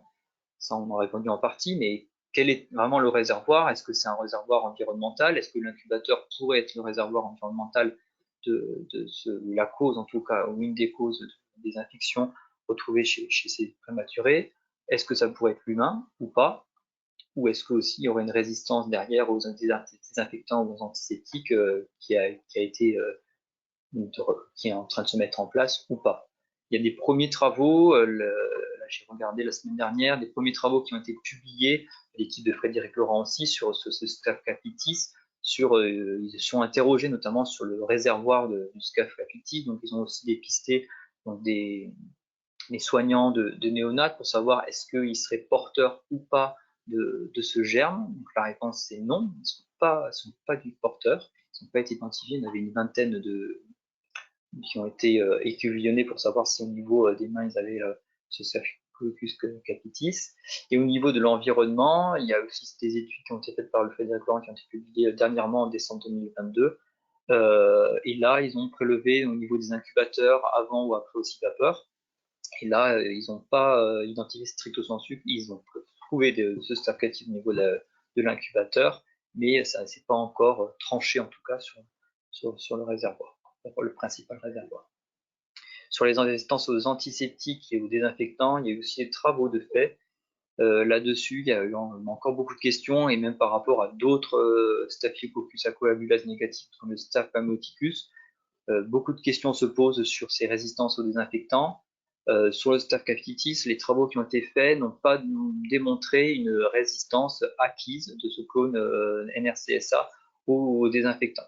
Donc il n'y avait pas de différence significative avec différents tests entre des Staph capitis issus du Staph capitis simple et le Staph capitis NRCSA. Est-ce qu'il y avait une différence de résistance aux désinfectants? Il n'y en avait pas.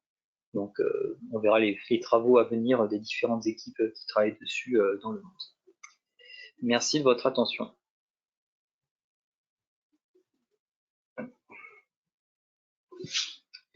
Merci beaucoup, Jérôme. C'était très intéressant. Alors, j'ai pas encore de questions pour Jérôme dans les questions. N'hésitez pas, il y a peut-être une main levée. Non, je n'ai pas de main levée là pour l'instant, si tu dis. Moi, je vois une main levée par Lama de Book, mais je ne sais pas si c'est pour cette présentation. Je vais essayer de vous donner la main ou alors vous baissez la main si jamais finalement vous n'avez plus la question.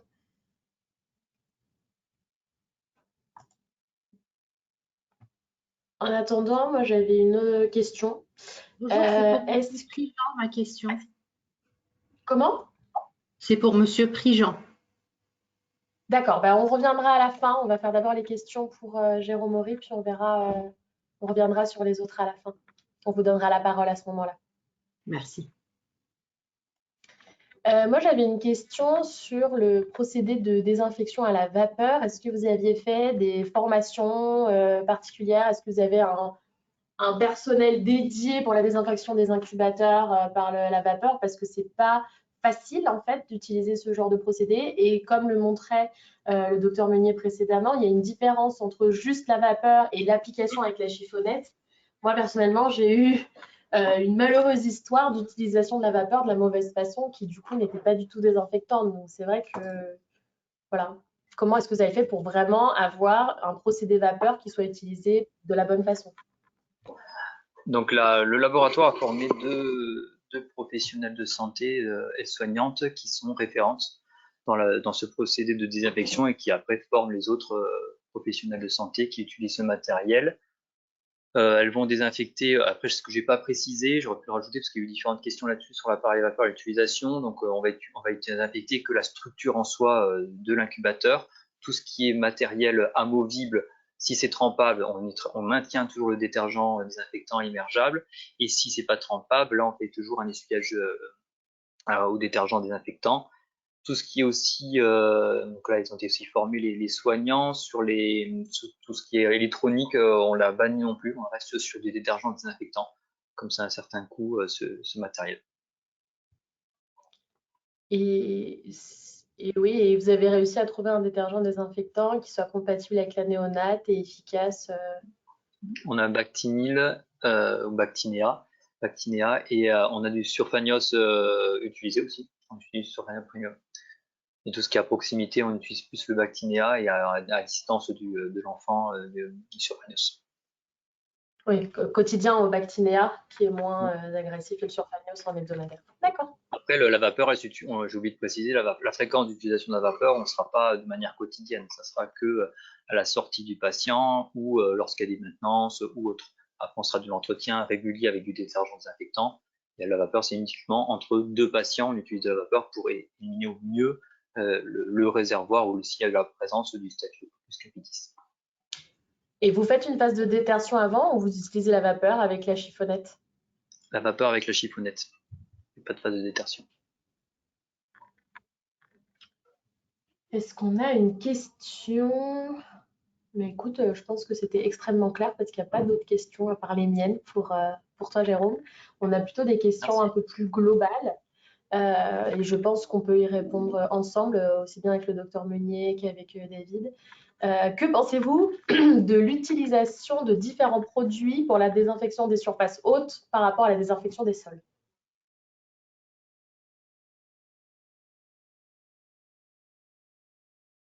Je ne sais pas si Olivier Meunier est toujours là. Oui.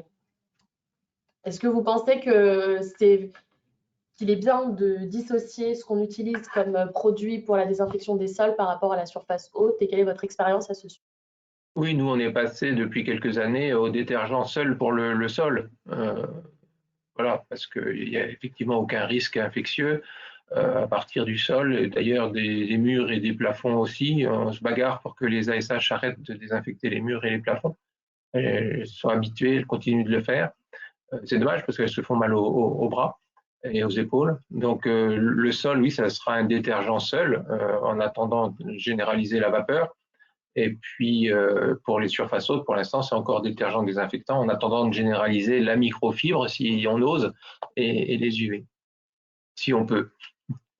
Et pour le sol, vous utilisez un produit détergent, vous ne faites pas que microfibre et eau? Non, c'est pour l'instant encore un détergent. Nous aussi, nous sommes sur les mêmes procédés, avec un détergent au sol et pour les surfaces hautes, on est sur du détergent désinfectant. Et pour toutes les zones de l'hôpital, où il y a certaines zones comme les zones à risque 4, type bloc opératoire, SSPI ou zone 3, réanimation? Bloc opératoire, SSPI, on reste sur du détergent désinfectant. On n'a pas de détergent. Nous, on voudrait introduire la vapeur. Hein. On vient de faire l'acquisition d'appareils pour introduire la vapeur au bloc. Quand on voit les images que j'ai présentées, on a envie, quoi. Même, alors, il n'y a pas forcément de risque. Les gens ne vont pas tous mourir dans d'atroces souffrances parce qu'il y avait du sang ou des résidus de sang sur le pied de la table mais c'est quand même pas très satisfaisant de voir que c'est pas propre. Même si c'est une saleté qui se voit pas. Voilà, c'est pas très satisfaisant de réaliser qu'il y a du sang qui s'accumule dans ces zones-là. Donc on a envie de pouvoir généraliser la vapeur. Une question pour vous, docteur Meunier. Est-ce qu'une étude de coût a été réalisée quand vous avez comparé la chimie avec le non chimique? Non, pas encore. C'est un petit peu compliqué. Hein, c'est pas mon métier, donc c'est un peu compliqué. J'ai pas toutes les données chiffrées. Ça fait plusieurs semaines que je les demande du côté de la direction, mais ils étaient bien occupés par autre chose. Donc j'ai pas toutes les données chiffrées de la consommation la consommation et des coûts des détergents, désinfectants et voilà, pour mettre en parallèle avec la désinfection UV et vapeur. Donc c'est effectivement à faire. Hein. Il faut que ça soit, si c'est plus efficace, tant mieux. Mais derrière, il y a forcément un directeur qui dira qu'il ne faut pas que ça coûte plus cher. Donc, il faut qu'on fasse cette étude et savoir en combien de temps ça peut être amorti. C'est évident.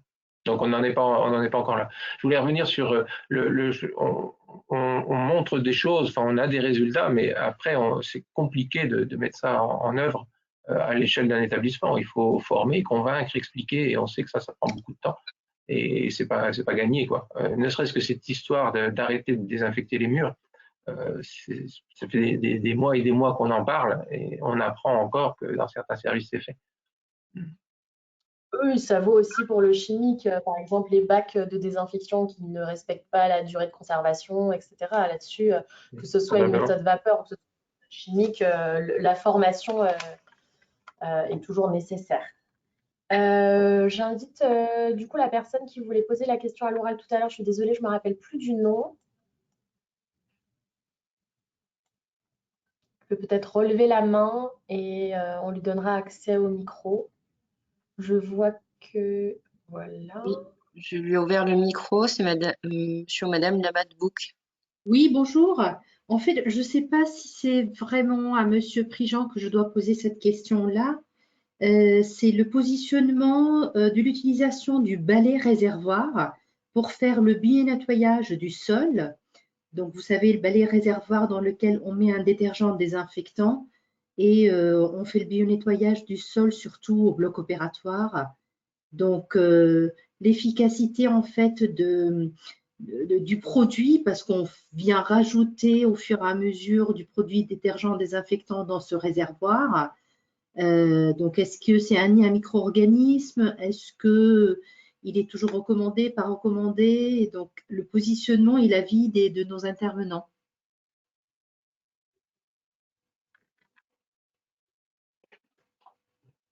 On ne vous entend pas, Monsieur Prigent.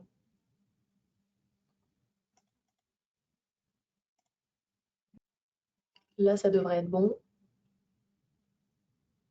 Non.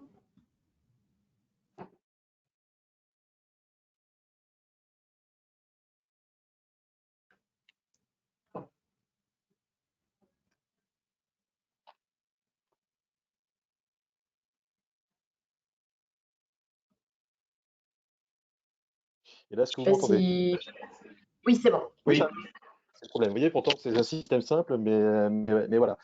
Bah, j'insistais tout à l'heure sur les prélèvements. Alors, comme disait aussi le docteur Meunier, attention, c'est vrai que je parle souvent effectivement de l'importance de faire ce qu'on appelle la désinfection intelligente et ciblée. C'est-à-dire que le but n'est pas d'utiliser effectivement de la chimie partout et de prendre en compte, je dirais, le moins de risques au niveau des surfaces basses par rapport aux surfaces hautes. Ça, je crois que c'est quelque chose qui fait un peu un consensus.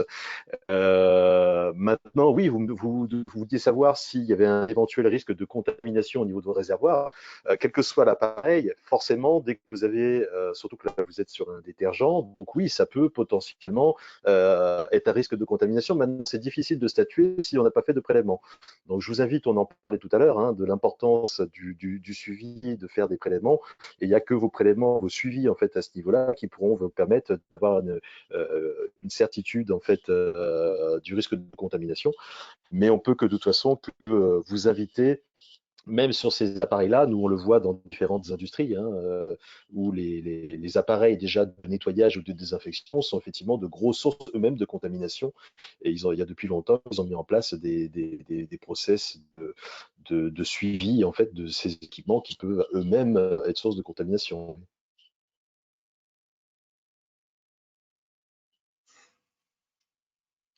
Après, il est difficile de statuer. Prélèvement de surface du sol, je n'ai pas bien compris. Je fais des prélèvements de l'appareil à l'intérieur? Ah bah, de toute façon, je dirais les deux sont importants. Je dirais déjà, si vous faites un suivi, un monitoring de vos process de nettoyage et désinfection, effectivement, déjà par des prélèvements, on parle de sol, mais ça peut être aussi au niveau des surfaces, donc c'est déjà quelque chose qui est important.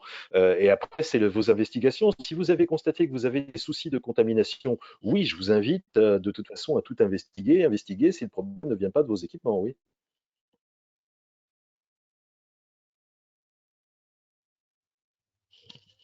D'accord, merci.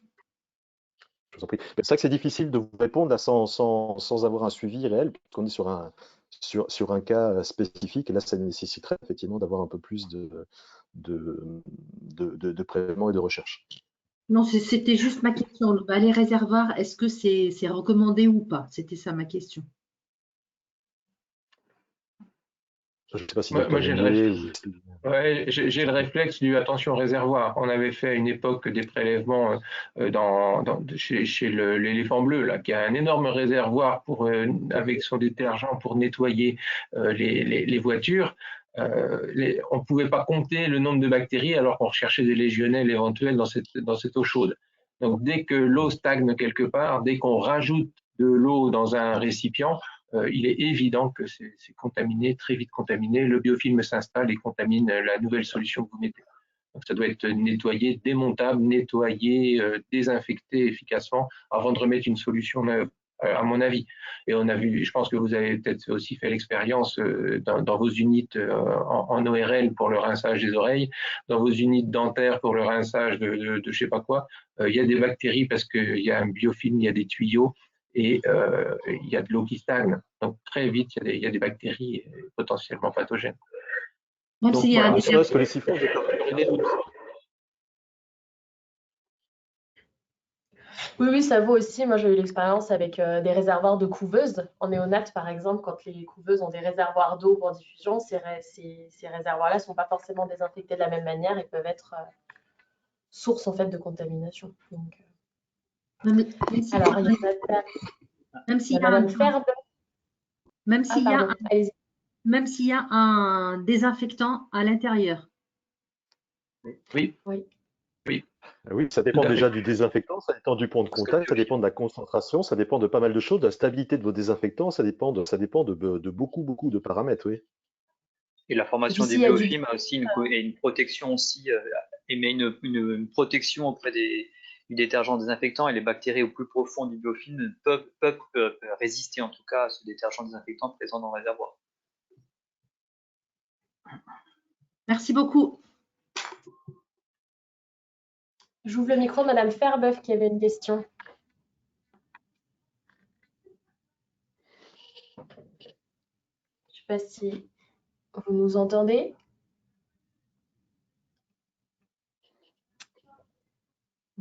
J'avais une question pour Jérôme. En présence du nouveau-né, quel désinfectant et quelles normes? C'est une question qui peut aussi être posée à Monsieur Prigent.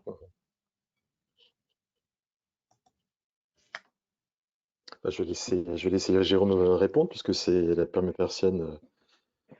J'ai pas la norme en tête, hein, je vais être transparent. Il n'y a pas de norme précise, il n'y a pas de norme Non. précise par rapport à ça. Non. Hein, je dirais, vous avez les normes, ce sont les normes. On utilisait Bactinia pour être sûr que c'était pas toxique envers le patient, mais après, on n'a pas eu de norme. J'ai pas la norme en tête, ou il n'y en a pas de toute façon, vous me confirmez. En fait, tout est une balance bénéfice-risque entre l'efficacité et la toxicité pour l'enfant. Donc, ce qu'il faut comme conduite, c'est prendre ce qui est le plus efficace, parce que le but, c'est quand même d'être le plus efficace. Le bio-nettoyage en présence de l'enfant, il est là pour abaisser en fait la charge bactérienne, etc., dans laquelle il est baigné en fait tous les jours, notamment au moment des gestes invasifs, éviter qu'il y ait, par exemple, au moment d'une pause de caté, beaucoup trop de bactéries dans l'environnement qui augmentent le risque d'infection en fait.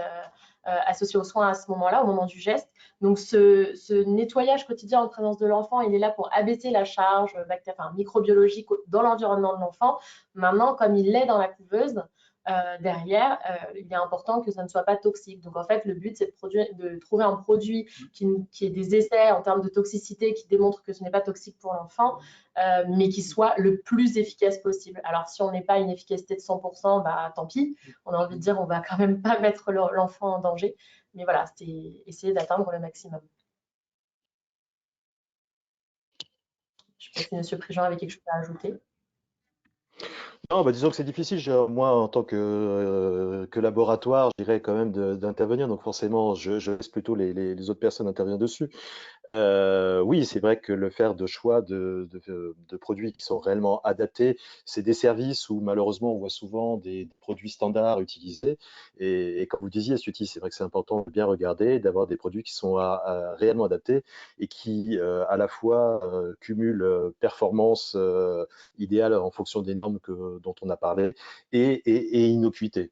Voilà, donc ça c'est vraiment des points qui sont importants. Euh, on parlait effectivement du réservoir, c'est que le réservoir est une grosse source de contamination, ça on le sait. Donc le protocole au quotidien, le protocole à la sortie du petit bout au niveau hebdomadaire sont des points importants. Et puis moi je me rappelle aussi avec un hôpital avec lequel on avait travaillé de rétrocontamination suite à la désinfection venant d'opérateurs, venant de pédiatres aussi qui venaient regarder et qui étaient des sources de contamination par les mains. Donc c'est pas mal de paramètres aussi qu'il faut surveiller aussi aux alentours. J'avais une autre question, c'est le prestataire utilise un désinfectant différent de celui utilisé par les équipes de jour au bloc. Quel est votre avis concernant l'utilisation de différents désinfectants simultanément? Je ne sais pas qui. C'est-à-dire au niveau des rotations précipitations? J'ai pas bien compris du tout ici.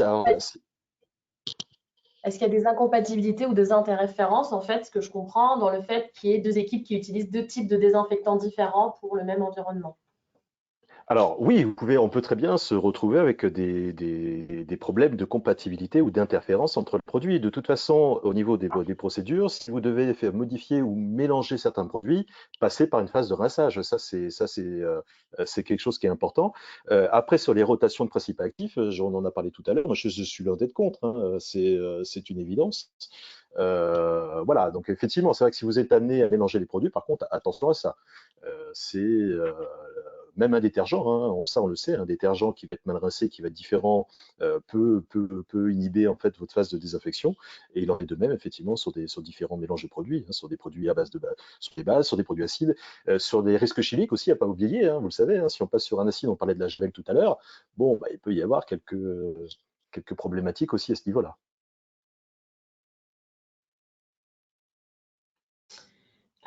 Il faut que je choisisse une dernière question. On va faire une foire à questions après. On demandera aux intervenants de vous répondre à l'écrit parce que là, le temps, on est à 14h16. Une question qui me semble assez intéressante. Quand le temps de contact pour un détergent désinfectant est indiqué de 5 minutes pour une activité bactéricide, est-ce qu'il faut que la surface reste humide 5 minutes ou c'est vraiment le passage? Et puis ensuite, voilà, est-ce qu'il faut vraiment imbiber la surface pendant 5 minutes, quoi? Alors je dirais que ça dépendra malheureusement, ça dépendra des produits. Donc, mais c'est une très bonne question, il faut vraiment creuser à ça. Alors j'ai déjà insisté sur l'importance de la phase de nettoyage et effectivement j'ai insisté aussi sur les produits volatiles. Vous vous doutez bien, et je vous ai montré quelques exemples en fait de produits où on pouvait aller jusqu'à 80 ml par mètre carré. Donc ça c'est indiqué dessus. Malheureusement, vous vous doutez bien qu'en pratique c'est quelque chose qu'on ne fait jamais. Donc dans l'idéal, tout dépend du protocole de validation et de la norme qui a été passée. Est-ce que le produit aussi a une rémanence dessus? Donc ça, il faut vous rapprocher du laboratoire et creuser au niveau des dossiers. Alors c'est vrai que quand je dis souvent quand c'est flou, c'est qu'il y a un loup. Donc je vous invite effectivement sérieusement à creuser ces points-là.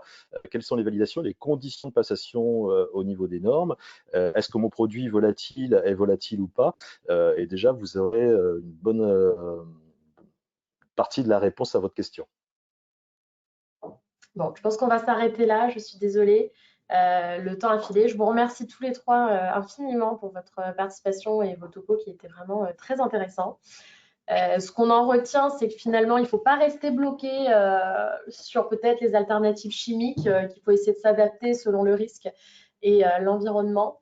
Et quand on choisit nos biocides, on a une vraie valeur ajoutée, en tout cas, dans les métiers de la prévention du risque infectieux pour pouvoir décortiquer ces étiquettes parce que parfois, les choses ne sont pas aussi claires, on va dire, et que parfois, on peut prendre des produits qui finalement ne sont pas ceux qui sont les plus efficaces. Donc, on vous invite à toujours être vigilant et essayer de décortiquer avec maintenant les notions que vous avez sur quelles sont les choses importantes à regarder pour ces produits-là. On vous fera une foire à questions, on répondra là-dessus, aussi bien pour le webinaire précédent que celui-ci. Le replay sera disponible normalement d'ici la semaine prochaine pour les adhérents SF2H les 3 premiers mois avant que ça soit ouvert à tout le monde. Et je vous invite à vous connecter également la semaine prochaine pour traiter des questions sur l'eau pour le troisième et dernier webinaire du Webimars. Et puis sinon, à nous suivre sur les réseaux sociaux, nous rejoindre. Et voilà, merci beaucoup. Merci. Merci. Merci bien. Bonne journée à tous. Et au revoir à tous. Au revoir.